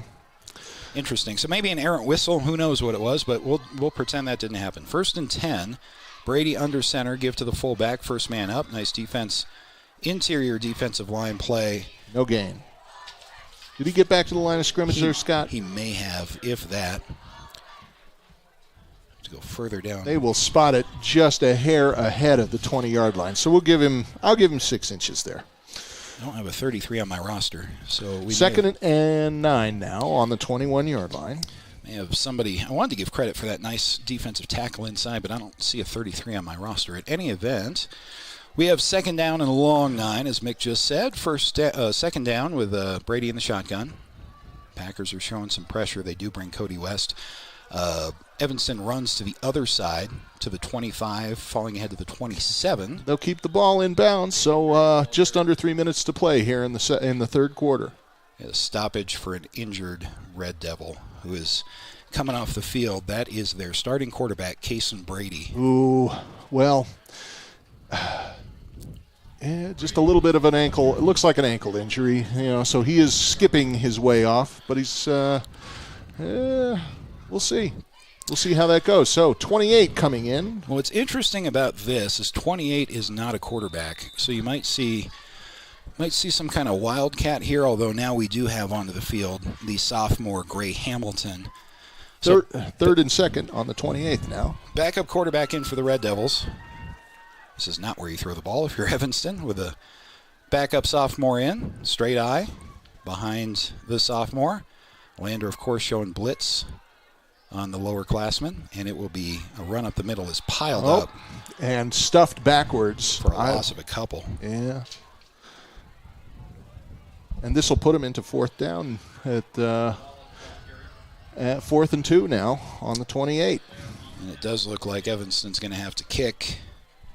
Haven't had time to address the injury of their starting quarterback, Cason Brady, who left the game prior to that play. So Evanston not with a whole lot of choice. But still some depth, Scott. I think we might see someone come from the wings. Yeah, Burton and Finn McFadden back deep to receive as usual. They'll post up on their own 45. Kick is away. It's a nice high kick. Fair catch by Burton at the 37, and Parker able to come down with that. Still good field position for the Tigers. Even better on the scoreboard. They lead 35-12 on the Fremont Chevy scoreboard. Minute 45 left here in the third quarter. This will be the second drive of the half for the Tigers. This is that nail in the coffin drive. This drive ending in a touchdown would make it real tough. I would agree. For Evanston to come back in the fourth quarter. And you also want a lot of Braden Baker and a lot of Cody West on this drive. Milk some of that clock as much as you can. It is Baker to Hollingshead's left. A couple of receivers to the wide side, including Finn McFadden in the slot. It's a gift to Braden Baker. He is contacted in the backfield. Somehow Braden Baker able to fall forward. There was nothing on that play, and he ends up with a gain of at least 2, maybe 2.5. Mainly height it was the gain on that one. I give him 3, actually. That's a loss of 1 that turned into a gain of 3 for the big back for the Tigers. 2nd and 7 now. He's a linebacker nightmare because you have to contact him right away because he's quick enough to beat you if you don't hit him right there at the line. Shotgun on 2nd and 7, as Mick said, for Hollingshead. As Baker again to his right, 2 receivers left. This will be a counter pitch. Immediately touched. I think that's Cody West, who falls forward back to the original line of scrimmage. Yeah, Evanston got a hand on him right as he touched the ball. Great hands on West's part and great determination to kind of push it forward just a little bit, but that'll be 3rd and 7, so no gain. I'd say we lucked out on that one. That could have been a hit behind the line. Clock running at 40 seconds remaining here in the third quarter. On the Fremont Chevy scoreboard, you see 35-12. Tigers on top, milking all this clock. It'll be nice to get a first down conversion here and keep this drive going. 3rd and 7 coming up for the Tigers. Hollingshead from the shotgun. Braden Baker to his right sends Finn McFadden in motion. a little bit to the left slot. This is a pass to the far side of the field. Oh, my word, juggled as he crossed that first down marker and almost juggled it into a Red Devil. Braden Baker was right where he should be. He just couldn't get his hands on that ball. And as Mick pointed out, that nearly fell into the lap of a member of the Red Devils secondary. So count your blessings and kick the ball after that one. As I say that, I don't hate a fake punt here either. You always have to keep in mind. Come on, Scott. We got to be a little bit sporting to these Evanston Red Devils. You got Braden Baker back there is the only thing. That's a nice kick from Lander's running back, who will bobble the ball at the 20-yard line and fall right back on it. Down to the 15, maybe 16. So that is Evanston's ball as the Red Devils avoid disaster. And we'll have 1st and 10 from there. That's a great punt with enough time to get your special teams under it. I mean, like, even with that, anything can go wrong in a fair catch. Braden Baker, as featured, I'll give County 10 a plug with a nice feature from Randy Tucker and Carl Cody on Baker a few weeks ago. Multi-sport athlete. Not a bad hockey player, as it turns out. In addition to being one of the better running backs in the county. 8 seconds to go. I was giving his father a little bit of a hard time because his father was a phenomenal basketball player way back in the early 90s. The one thing Braden doesn't do, this will be a designed rollout for Brady, who is back into the game for the Red Devils. Flips it ahead. Nice pass to the 20, 25 upfield, 25, 30. And falling ahead as time will expire in the quarter is Bridger Roberts. That is the end of 3. And before we take a break, let me check on a Tiger injury, which Lander is not deep enough to afford. Let me see if I had that number correct. I don't want to say anything for anyone watching back at home who might be a loved one till I'm sure, but we will do that during the break. Make sure we have the right player down for Lander, update you on the injury, and come back for the 4th quarter next here on 1330 KOVE and County10.com. The choice is yours. Sutherland's Friends of the Family Plus Consumer Credit Card lets you choose from 5% off instantly at the register or special financing on qualifying purchases. That means no forms, no waiting, no rebates. You can choose 5% off instantly with your Sutherland's credit card. Got a big project? Choose special financing. The choice is yours with Sutherland's Friends of the Family Plus Consumer Credit Card. Subject to credit approval. Minimum monthly payment required. See store for details. Only at Sutherland's. Who is RE/MAX All-Star Realtors? We're a professional real estate agency where your success is our priority. Whether you're looking to buy, sell, or invest, we're here to guide you every step of the way. With unmatched professionalism and a track record of delivering results, we're your trusted partners in real estate. Your success is our top priority. Find your perfect property with RE/MAX All-Star Realtors. Contact us at 307-856-7827 or visit remaxriverton.com.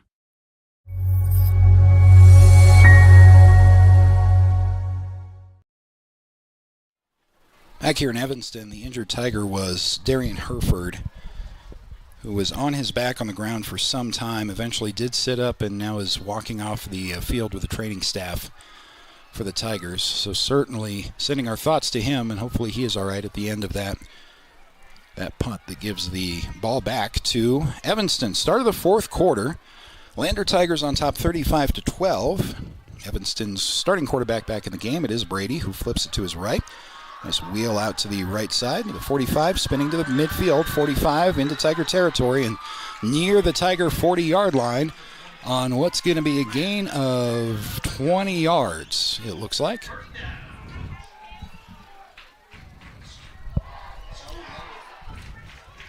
A first down on the 41-yard line of the Tigers now. So Evanston trying to knock at the door, and it looks like we've got our quarterback, starting quarterback back for Evanston. Brady is back in. Good to see. Yeah. After missing, I think it was 2 snaps, offensive snaps total.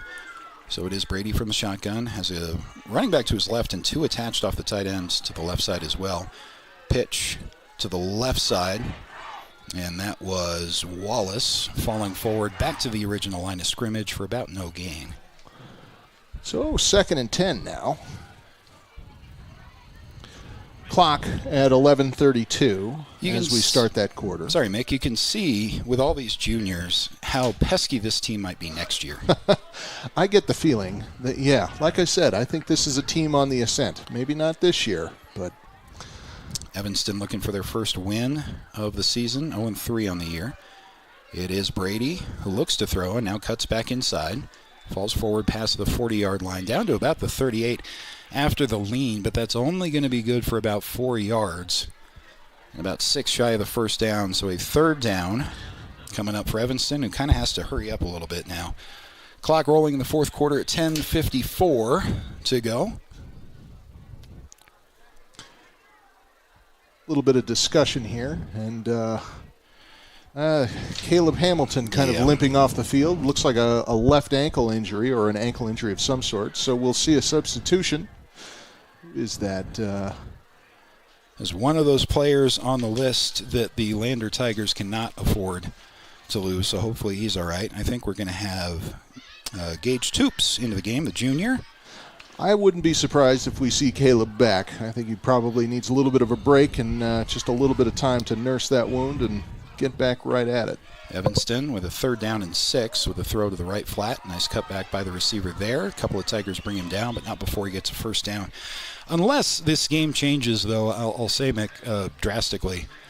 If this one's in the bag, I don't want Caleb Hamilton back on the field. I tend to agree. I mean, like, this is you're probably plenty right of time on that left. Stuff. Yeah, but I mean, like, why? Driving, but right.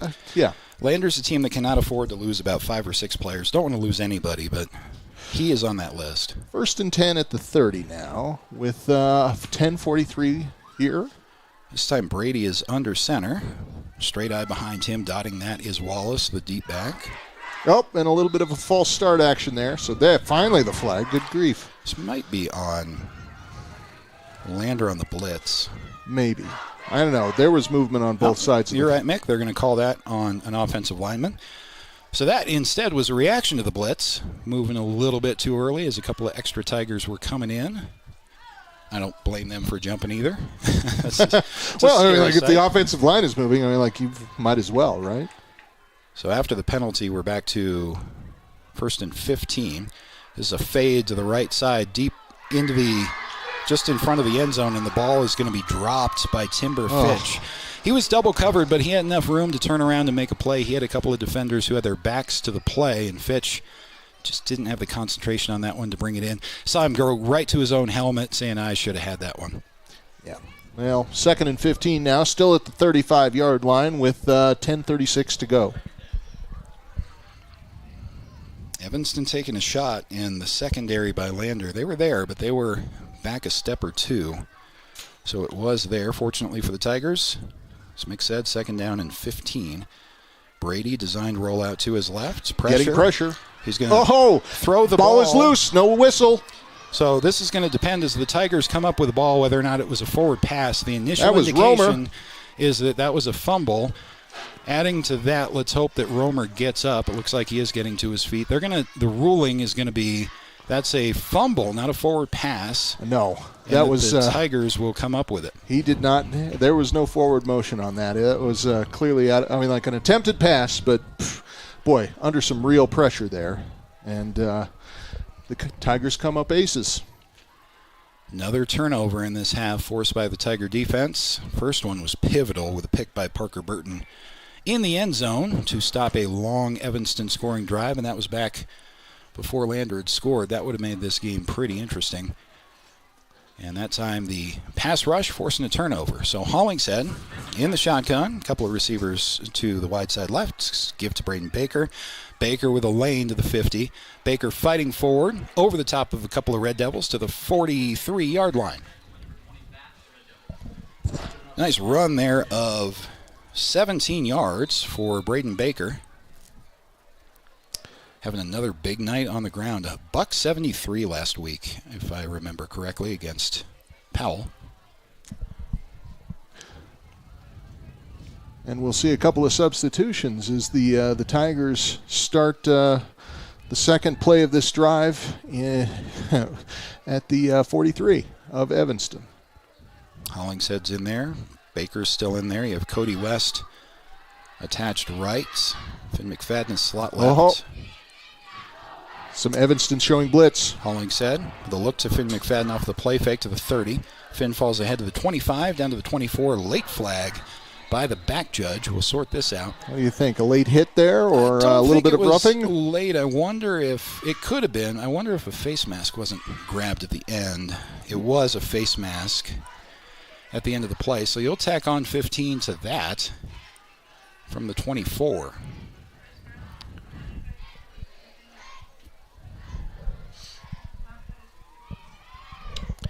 Excuse me, half the distance on that penalty from the 24, so it'll be a 14-yard penalty, 12-yard penalty. I think Evanston is getting frustrated at this point. I mean, and why wouldn't you? Yeah, and the frustrating part isn't the scoreboard; it's how close you were a couple of times in this game for the Red Devils. Meanwhile, the Tigers trying to put away their third win. First time the Tigers would start a season 0-3 since 2020, that strange COVID year. It is Hollingshead from the shotgun. Parker Burton in motion in front of him. Pitches to Baker. Baker cuts back. 10-5 Lander. Tiger touchdown. Brayden Baker striking from 12 yards out with 9:15 to go. And 3 plays, 6 points. Putting a bigger dent into Evanston's chances of coming back. I think you can start up that bus. Barring something crazy. Still a lot of time left, but 9:15 to go. Tigers have shown up here in the second half. I'd say defense leading to offense here, the story of the second half of the PAT. That is up and good. About 1:10 on that drive. So we probably need to start burning a little bit more of this clock, Scott. See if we get some second string guys in here too. We'll see when we come back. 42-12, Lander Tigers back after this here on 1330 KOVE and County10.com. The Tyler Watson State Farm Agency is a proud supporter of Riverton High School Wolverine Athletics. We understand the importance of community, and we're excited to be a part of it. As your neighbor, we're here to help you with all your insurance needs. We offer auto, homeowners, renters, business, and life insurance. So stop in and say hi, or give us a call today. The Tyler Watson State Farm Agency will be here for you. I'm Winslow Friday, Director of the Wind River Intertribal Council Department of Transportation. It makes me and my crew happy when you buckle up. It just might save your life. I'm gonna get us home. Buckle up for life, Wyoming!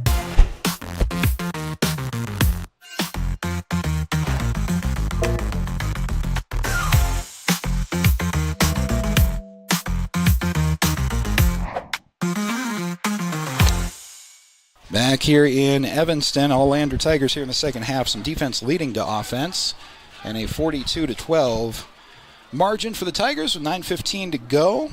Nice 12-yard scoring run there from Brayden Baker. Wasn't touched as he went in right up the gut of the Evanston defense. Nail in the coffin, hopefully, for the Tigers. They have to give the ball right now to the Red Devils, though. Nice kick away.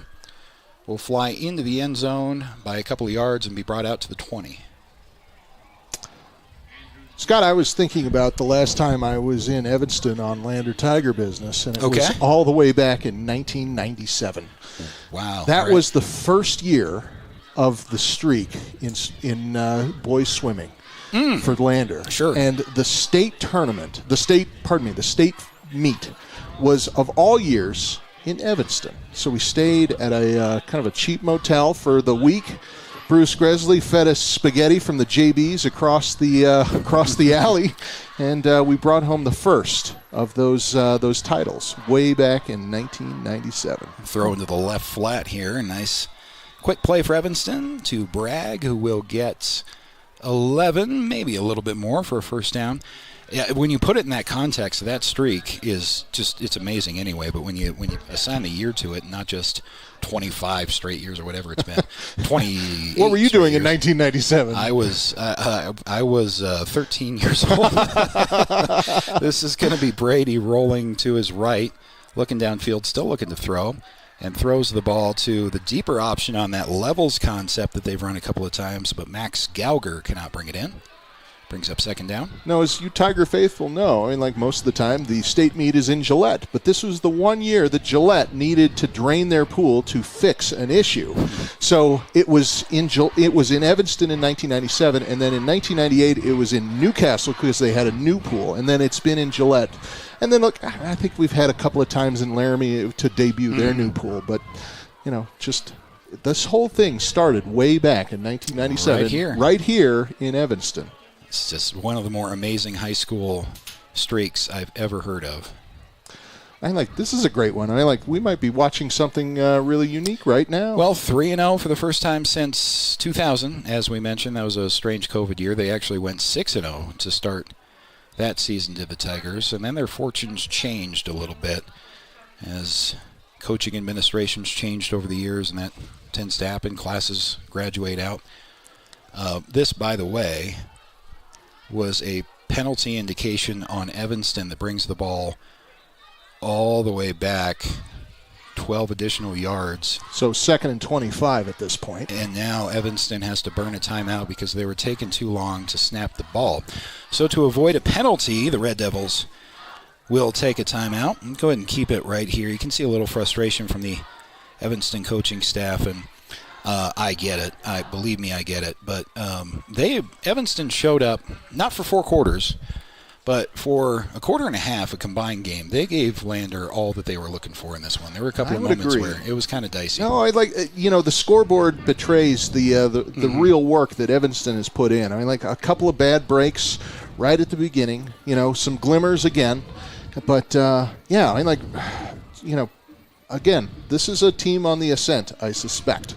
And next year will tell. Although, look, we haven't started conference play yet. So, there's a lot of adjustment that can be made in the next 5 games that really actually count towards what happens towards the state tournament. Well, we've said all those juniors on this Evanston roster, and they're a deep roster, at least by numbers. That's a deep, experienced class for next year. But Lander has the better of them here in the fourth quarter here on Evanston's homecoming night, trying to, again, go 3-0, as following Evanston's timeout will be a shotgun snap. It's going to be Brady having to tuck it and run for his life past the 10. Now throws against the grain. Had an open receiver, but just overthrew. That was Timber Fitch, who did a good job trying to help his quarterback after the scramble, just moving around, and nearly a big play for Evanston. But a flag all the way back at the line of scrimmage is likely going to be a holding call on the Red Devils. Frustration builds on frustration, builds on penalties. So a 2nd and 25 turns into what? You think it's got another half a distance? It is. Initial indication was 4th down, but no, it's 3rd down. Okay. 3rd and 25? 3rd and 4 ever. The first down line is at the 42-yard line. That's the line to gain.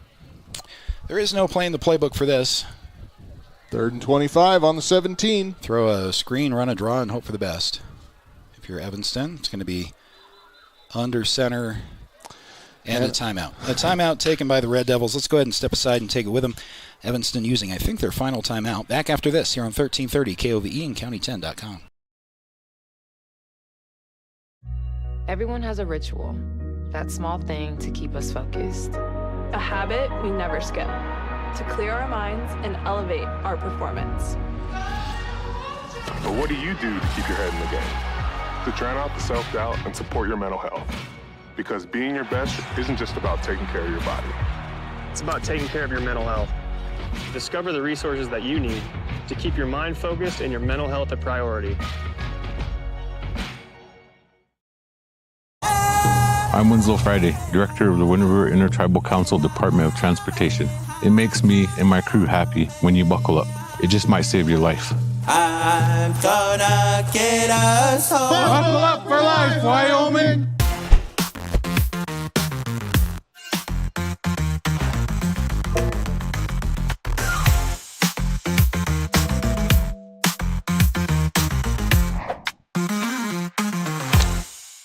A 3rd down and forever. Line to gain to the 42-yard line, so they're going to throw back against the grain over the middle, and a ball that is nearly intercepted. Just barely dropped there by Paxton Hollingshead, the quarterback knowing where that ball was going right away, playing in the secondary defensively, and forces a 4th down for the Red Devils. And special teams, and we're probably seeing some of those sophomores from the Tigers getting a little bit more play time here as we lead it 42-12 with 8:36 left here in the fourth quarter. The usual two in Burton and McFadden set at about midfield to return this kick. Boot will be kicked from their own 2 for the Red Devils, and it goes through the legs of the punter. Able to corral it and actually get off a beautiful kick, considering he picked it up off the ground. But this is Finn McFadden with a chance to the 45-40, knocked out of bounds at or just inside the Evanston 40-yard line. Looking for Finn this year to get one of those punt returns for a touchdown. He had at least one called back due to a penalty last year. So we will start this drive at roughly the 40-yard line for Evanston. So 40 to go on this is our 4th drive of the half. The last 3 ending in decent touchdown and a punt. So we'll see what happens here in the third drive of the half. 8:25 to go. Go clock, go. Tigers will be shocked to see a throw here of any kind. Just milk that clock and get some backups in there. Not a backup, but a backup tailback is Cody West. He is to Hollingshead's right. Other than that, looks like the starter's in for the Tigers. This is a play action to Cody. Looking for Finn McFadden down the right seam. He's got it. Forget what I said. They're going right to the air. That's a 41-yard. Paxton Hollingshead to Finn McFadden. Touchdown. Nail in the coffin. Adding on 40-yard for pass. The Lander Tigers. And that took all of about, what is that? We started at 8:25. It's 8:17. Do your math at home. 7 seconds. And a quick Lander TD. PAT to come. Head coach Jim Burton with a history of this Evanston program. And you do wonder if that didn't factor into that play call there. Just my speculation. PAT is actually going to be either a fake or a bad snap. It is Finn McFadden rolling out and throwing a successful 2-point conversion. On the receiving end right there is Sawyer Nikazel. I'm not sure that was planned. It didn't look like necessarily a broken play. Let's ask at the end when we talk to Coach. And Landers run that before. In the Powell game, they ran a fake PAT with McFadden doing the holding, and that was successful as well. So 50-12 is your score.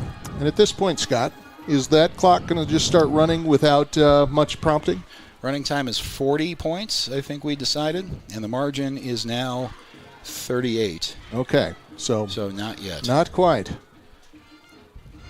But it's enough for you Tiger fans to breathe easy, unless anything can happen in a football game. Let's we're not going to sign off just yet. I mean, I know that's cliche, and this isn't going to happen, but there is one. I mean, a forfeit is a 1-0 final score, and I'm not sure how the Tigers would forfeit this game, but that's about the only way that I can imagine that they could lose this game. But hey, it's high school football on Friday night. You never know. It would just take. Look at this formation, Scott. Like 6. They've got 6 receivers back. Yeah, so they go 5-2-2-2 is what they would call this as a kick return, which is as simple as it sounds. 5 up front, and then 2, and then 2, and then 2. But yeah, they haven't shown this yet so far.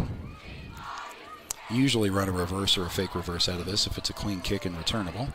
We'll see. The kick does land at the goal line. It is returned at the left side to 10, 15, 20. Go for broke. With a lane. Oh, no. And now across the 40 we spoke to the too 50, soon. To the 40, down to the 30. One man to beat, stumbling inside the 10. That is a 100-yard kickoff return for a touchdown for the Evanston Red Devils. Sorry, folks. I think I jinxed that one. Announcer Jinx strikes again. They've got to do that about 5 more times, but not the kick cover you're looking for there from the Tigers, even late in the game that you're winning big on. Scott, that 2-2-2 I think has some real staying power, and I wouldn't be surprised if we see that again.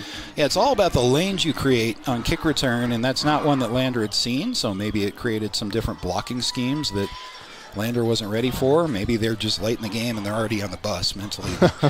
Hopefully that was just a fool me once. Yeah, that's one you show on film over and over and over again to make sure that doesn't happen in a tie game or a closer game than this. That was a breakdown that was taken advantage of by the Evanston Red Devils. It's a long 100-yard sprint there, too.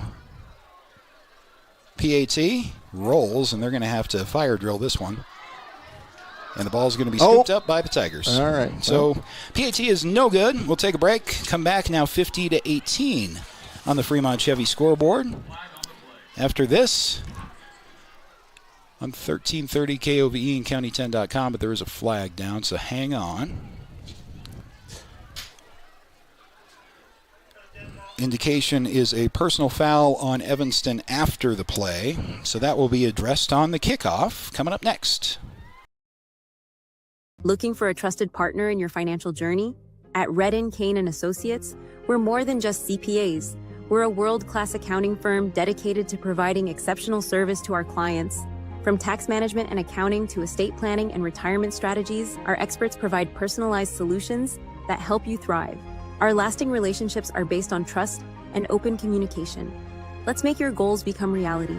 Take the first step towards financial confidence. Visit rivertoncpa.com. Porter's Mountain View Supply, your local experts in fire and water. We got everything you need for new installs to accessories, and don't forget our great selection of stoves, grills, and spas. We've been serving Wyoming for over 40 years, so you know you can trust us for quality products and expert service. Visit portersmbs.com or stop by our Riverton or Casper locations today. Porter's Mountain View Supply, located on 750 East Sunset Drive in Riverton.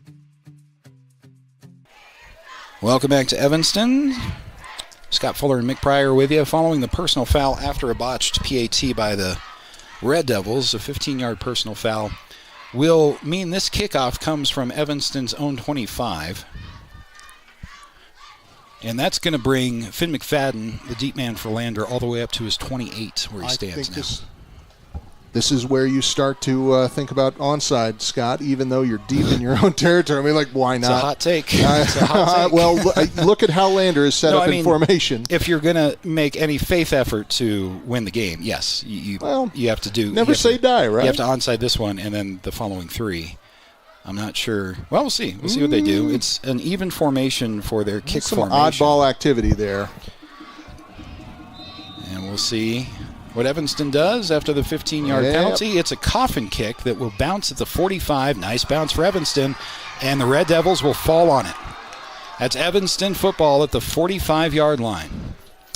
That was a perfect sandwich of a kick that bounced right in front of one of the upmen for Lander, and Evanston was there first. I don't know, Scott. What artificial turf is tough to navigate, but everybody's got it, so it's not exactly unpracticed. That's a really impressive kick. I mean, you really don't take a whole ton of time to practice that. And a lucky bounce. And a fortuitous bounce for the Red Devils. But 6:02, 6:02 on the clock.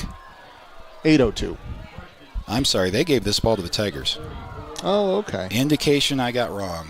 I thought a red jersey fell on that. Well, some fortuitous luck for the Tigers. I'm not arguing. And now we get backups in for Lander, so we'll go further on down our roster. Backup quarterback into the game is Garrett Romer. Garrett with a shotgun snap. This is a give right up the middle. Strong, powerful running, straight ahead. By 33, who I don't have on my roster, but I thought I heard a last name on the PA. Let me search for that because he'll be in for a couple of plays. They'll spot it into Evanston territory at the 49-yard line. So 2nd and 3 now, 7:38 on the clock and kicking down.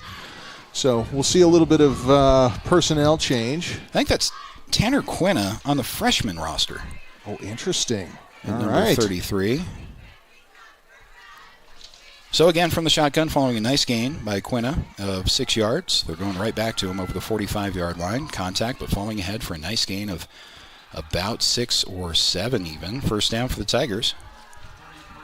7:15 now on the clock. And we'll move the chain. So 1st and 10 now at the Evanston 43. I'm wondering if that's Espinoza or Quinna. So, all right, we're seeing a little bit more in the way of personnel change. So those of you who know at home, I apologize. We are getting deeper into the roster. So after the run, gain of about 6 or 7, this will be a 1st and 10 for the Tigers. Garrett Romer from the shotgun. This will be another dive, off tackle to the right side. Across the 40, nice run down to the 32. That should be good enough for a first down for the Tigers again. Gain of 11. And with the clock ticking down, 6:35 to oblivion here in Evanston, with Lander leading 50-18. Tigers now, I think, are full second string at least. And nobody changing out this time around, so same group of Tigers. So again, from the shotgun is Romer. Be surprised if you don't see the exact same play. And it is, with a dive right up the middle. This time early contact at the line by the Evanston front, so no gain on that run. Second down.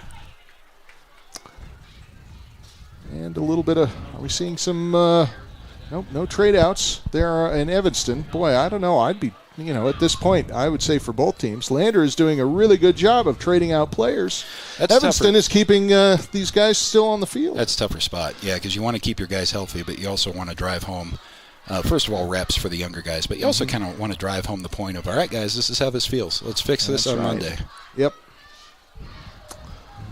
And here we go. 5:34, counting down on a 2nd and 10. So with the subs in, we have some formational adjustments. Guys getting in the right spot for the Tigers. Romer and from a the shotgun. And before the snap, we have a timeout, I think, taken by Lander. That's a Lander. We will take it with him back after this. You're on 1330 KOVE and County10.com.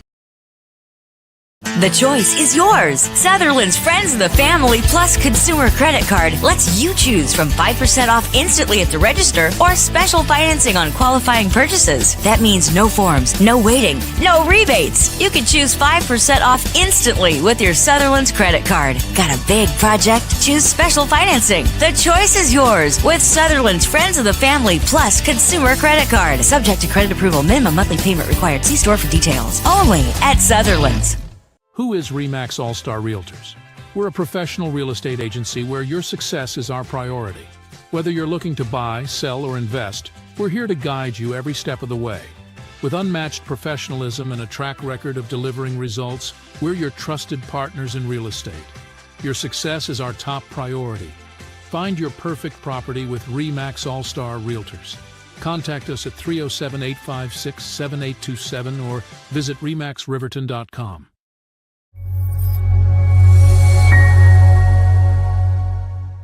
Coming out of their timeout with a sweep to the left side. Nice run for about 5, maybe 6 there right in front of the Tiger bench. As you get some of the younger guys some playing time, game already more or less decided with a score of 50-18 on the Fremont Chevy scoreboard. Also would have to go back in our history books, thanks to the folks at Wyoming-football.com. Football Nerds, by the way, great website. The last time Lander scored 50, I'd have to go back and look. I believe they did in that 2020 season I was looking at. But I think it's been a minute. Romer from the shotgun, this time on the far side of the field as we sit. Misses a dive once again straight up the middle for a gain of 3, fighting ahead for an extra yard. And 4th and 1 will be upcoming. 4:30 on the clock. Ball was ripped away from the ball carrier, but it was blown dead. So at this point, Evanston still has 2 timeouts. Lander just burned their last one with that a play ago. So I suspect we won't see much in the way of timeouts on Evanston's behalf until we see an offensive campaign. I was thinking for a second here, it's a long 42-yard field goal it would be, but hit a 48-yarder last week. Instead, the offense back on the field for 4th and 1. Tigers never say die. There's Romer from the shotgun, backup quarterback with a hand, and a first down and then some. Falling down inside the 20-yard line, down to the 18. Easy conversion on 4th and 1. Go clock go, down to 4 minutes after the ball is spotted.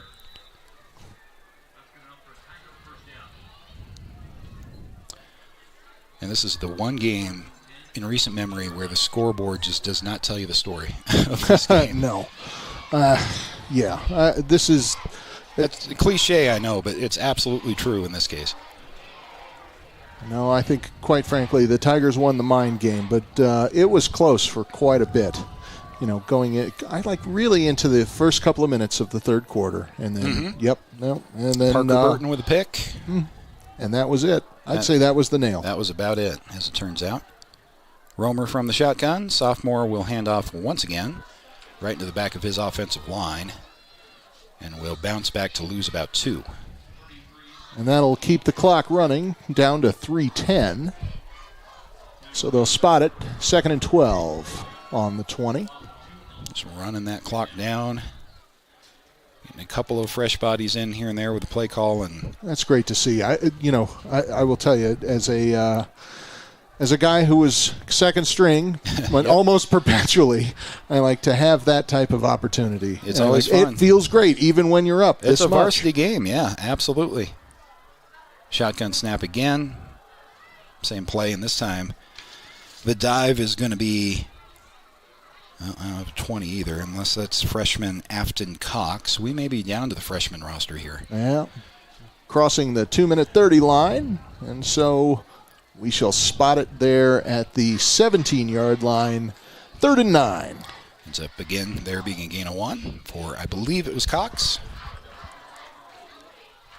If they are freshmen on this roster, wouldn't be surprised. On the field right now, rather, wouldn't be surprised, and that's invaluable experience for a freshman. Oh, agreed. It's Romer with, I believe, Cox to his right. This will be a sweep to Cox off left tackle, trying to get that edge. Will not. Brought down by a couple of Red Devils for a loss of 1 back to the original line of scrimmage. And 4th down coming up. How about a field goal try here? I don't know. I don't know, Scott. Why not go for it? Come on. This is 4th and 10 on the 18. Minute 40 left. Now they're going for it. Why not? I think they're going for it. It looks like it. A little bit of consultation with the sideline there. It's going to be a tough rundown, obviously, on 4th and 10. So like a bunch of prairie dogs. You might be asking your sophomore quarterback to make a play here if they are indeed going to snap it. They're not yet to the line, as you see, though, so they're going to let that play clock run down, then make a decision. We'll keep it here during this, what we hope will be the last timeout of the game, as Lander takes theirs. And this is an Evanston timeout. Evanston, I think, is out. No, you're right. Sorry, I got those mixed up. You're right. Evanston has burned they burned their last one a while ago. So Tigers have one more timeout after this one.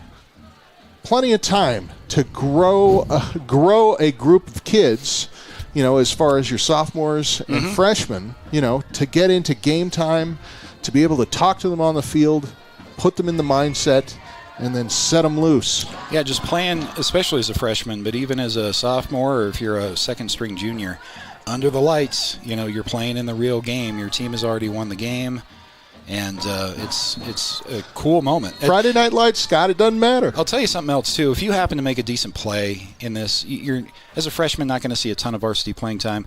That can keep you coming back next year. Agreed. That might just be enough to keep them hungry. Have you go out for football again. Minute 16 on the clock. All right, let's see what we got on 4th and 10 inside the 20. This will be a give to Cox. He backtracks to about the 17 and is brought down there.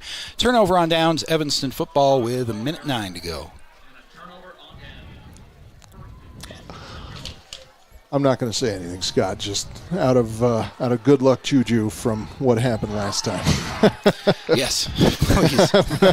Announcer jinx. That's right. I'm just going to put my hands in my pockets and we'll let this change of possession run itself out. Final from Green River was Riverton 41-21. Keeper of the goal game is weeks away, but it's shaping up to be a dandy this year in Lander. Man, finally. I thought it'd be a little bit more competitive in Riverton last year. It was not to be, but Lander, I think, has definitely held on to that memory, and they are ready this time around, it would appear. A lot of football to play between now and then. Evanston under center on 1st and 10 following the turnover on downs. They have also subbed out to their backups. This will be a hand up the middle. And some not great tackling leads to a gain of 9, maybe 10. This is one of those interesting questions, Scott. So, if you remember earlier this week, the coaches and sportscaster poll put Lander at about 5th. So I'll tell you what I voted. I voted Star Valley, Cody, Riverton. I put Lander 4th. That was your vote. There are many There were votes. 3 votes. I mean, like Lander's getting some of those 3rd, 4th, 5th votes, and I wouldn't be surprised if we see a little bit more. Kind of. Fortunately for the Tigers, running back is going to fall down after a gain. He had nobody around him. He was down before he lost the ball all the way up to the 47-yard line. Just lost his footing, or he may have been gone. So second-string tackling issues. It will be another film room and practice. 28 seconds left, and I suspect this might be the last play of the game, if at all. We'll see. Evanston hurrying up in the huddle and now to the line to try to get at least one more snap with 15 seconds. Yep. So under this is center. probably it. From the 47, straight eye behind the quarterback, give us to the fullback, straight ahead. Slightly better tackling, but enough to gain 6. 3, 2, 1, and that'll do it. Here's your final. Lander Tigers hang 50 on the Evanston Red Devils and improve to 3-0 to start a season for the first time since 2020. My, oh my. Interesting times for Lander football. These are the types of bus rides you kind of enjoy. We have the Bailey Tire and Auto postgame show coming up. There's plenty to talk about in this game, and looking ahead now that this one's over to a tough Torrington road trip next Friday. Try to get head coach Jim Burton up here in the booth as well. Hopefully he may just want to hop on the bus and head back, and I wouldn't blame him. But if he heads up, we'll bring you his remarks as well. So let's take a break, come back with the postgame show. Coming up next here on 1330 KOVE and County10.com.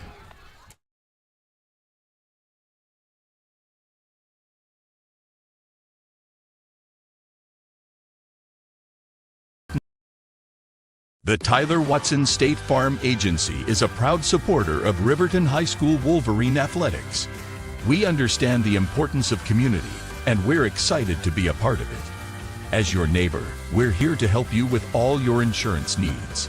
We offer auto, homeowners, renters, business, and life insurance. So stop in and say hi, or give us a call today. The Tyler Watson State Farm Agency will be here for you. I'm Winslow Friday, Director of the Wind River Intertribal Council Department of Transportation. It makes me and my crew happy when you buckle up. It just might save your life. I'm gonna get us home. Buckle up for life, Wyoming!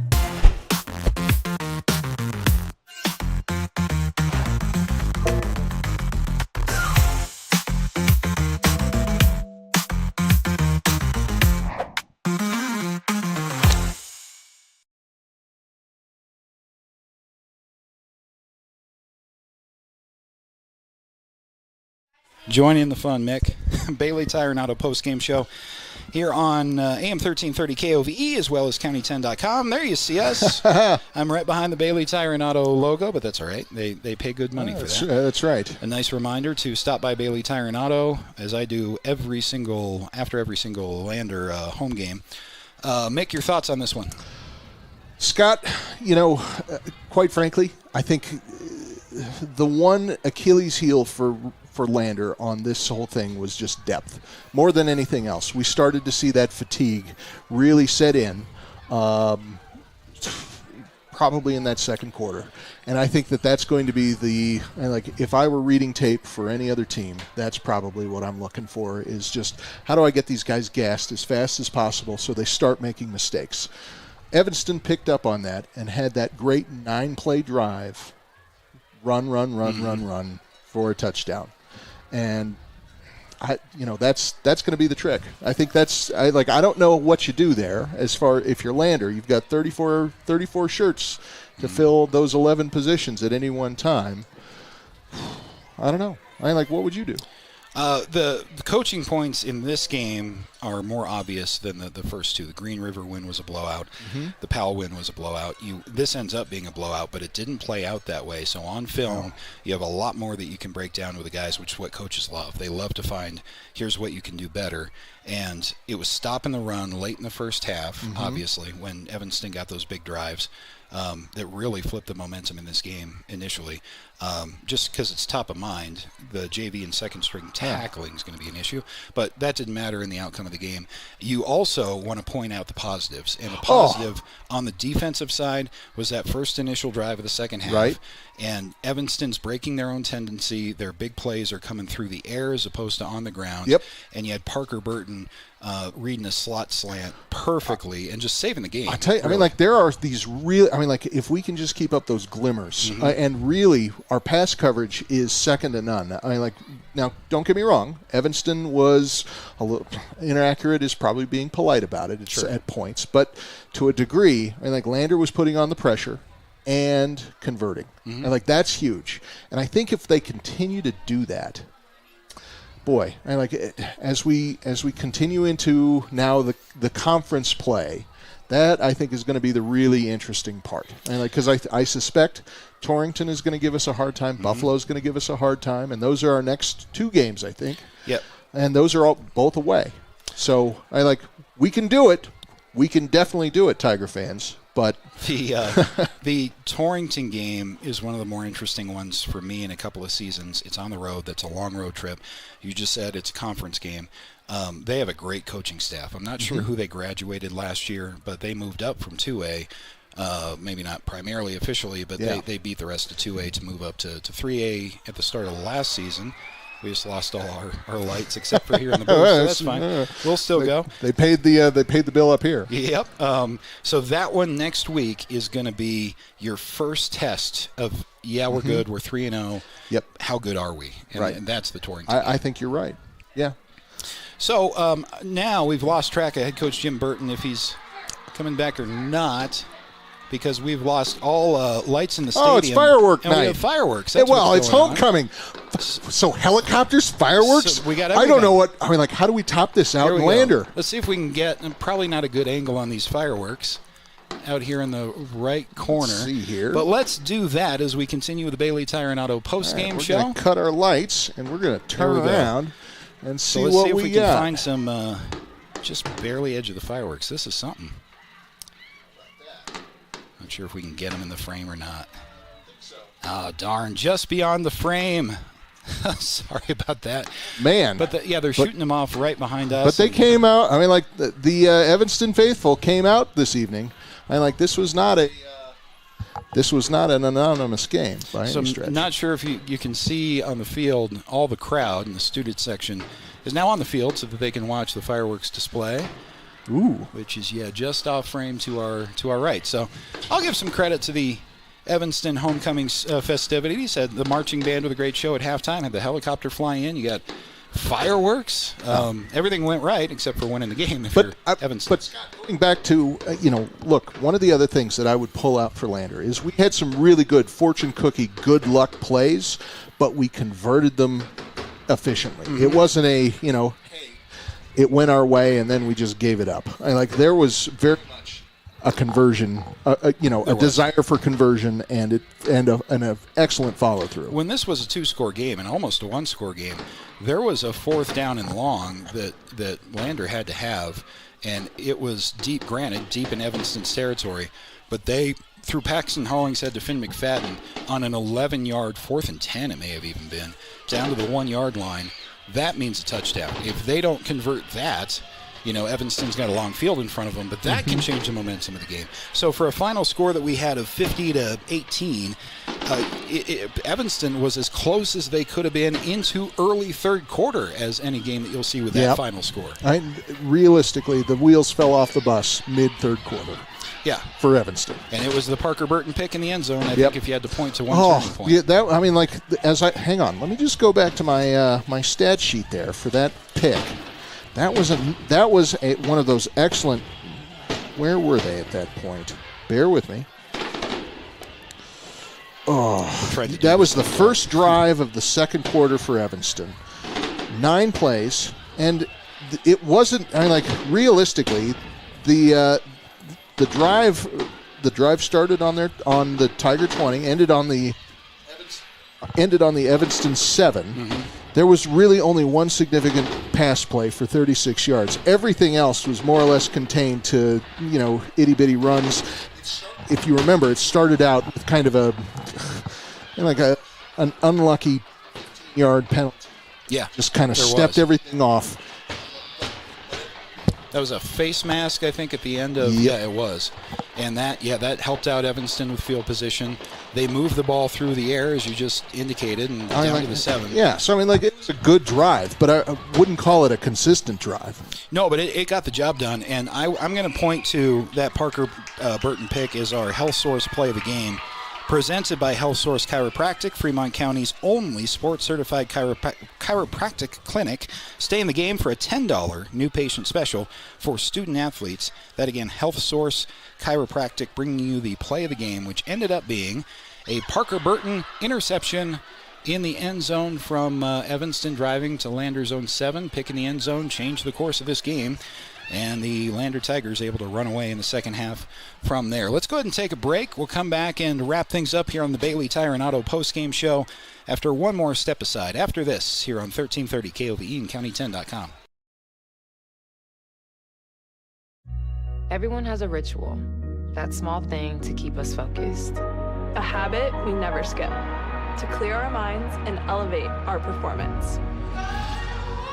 But what do you do to keep your head in the game? To drown out the self-doubt and support your mental health. Because being your best isn't just about taking care of your body. It's about taking care of your mental health. Discover the resources that you need to keep your mind focused and your mental health a priority. I'm Winslow Friday, Director of the Wind River Intertribal Council Department of Transportation. It makes me and my crew happy when you buckle up. It just might save your life. I'm gonna get us home. Buckle up for life, Wyoming.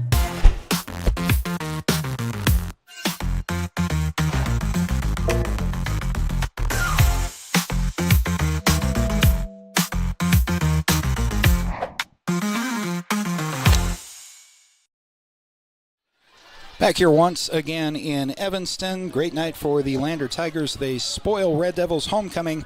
Final score of 50-18. Here on the Bailey Tire and Auto post-game show, brought to you, of course, by Bailey Tire and Auto. Proud to support our student athletes. 3-0, Scott. Oh, it feels so good. Let me remind the people that there are 2 full-service tire and auto shops at 755 South Federal in Riverton. We know where those are. And 1305 West Main and Lander, conveniently located near Lander Valley High School. We're waiting to see if head coach Jim Burton wants to wander this way. He may not. He's got a lot of hands to shake, goes back a ways with this Evanston program, and that's just fine as well. So any final thoughts before we head off to Torrington next Friday? Well, long bus rides, Scott, apparently end in superior performance for the Lander Tigers. Apparently, showing up with less than an hour to go on a game is, I guess we can do it. So, it's a long drive to Torrington. Yeah, and it wasn't an issue. Whatever the Tigers' issues were in the first half, it wasn't because they arrived late. It was they were great off the bus, up 21-0 to start this game, and you kind of thought it was going to go the same way as Powell and Green River did, and that Lander was going to just attrition their way through 4 quarters. But Evanston, as we've said, came all the way back, and not all the way back, but they definitely made this one interesting. It was within a yard and a couple inches a couple of times of being a one-score game. Fortunately, Lander able to put down those Evanston efforts, that defense leading to offense, and then Lander running away in the second half after that first drive of the third quarter from the Red Devils. I can't underscore, folks, how interested I am personally in next Friday's game on the road at Torrington. So if you have an ability to tune in to listen, please do. That's a big game for this Lander Tiger program. That's one they should have circled at this point as much or more than the Riverton game later in the season. I would agree. And at that point, if we can clear that 4-0 on an 8-game season, that's the first conference game. First conference win it would be, yep, and it would be 4-0 for the first time again since 2020 when the Tigers opened up. At least in recent memory. 6-0, yeah. Definitely for the first time in the Jim Burton era. And do take a pause to reflect on his third season now. Winless in the first year, I believe. You got the handful of wins that you needed to make the playoffs last year. You start the season this year on a much stronger note. Remains to be seen how deep the Tigers can go. Remains to be seen what the coaches and media poll from WyoPreps is going to show on Monday. I don't think you're moving up because you had wins from Cody, Star Valley, based on the scores. Yeah, it's Riverton probably will a win. stalemate as far as rankings, but nonetheless, I'd say this cements you in you're in the hunt.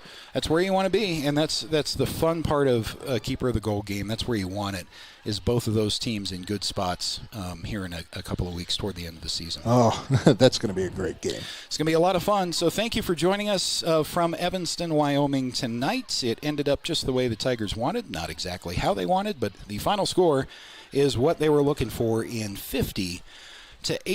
For Mick Pryor, Scott Fuller signing off. Join us from Torrington live next Friday night right here. Go Tigers!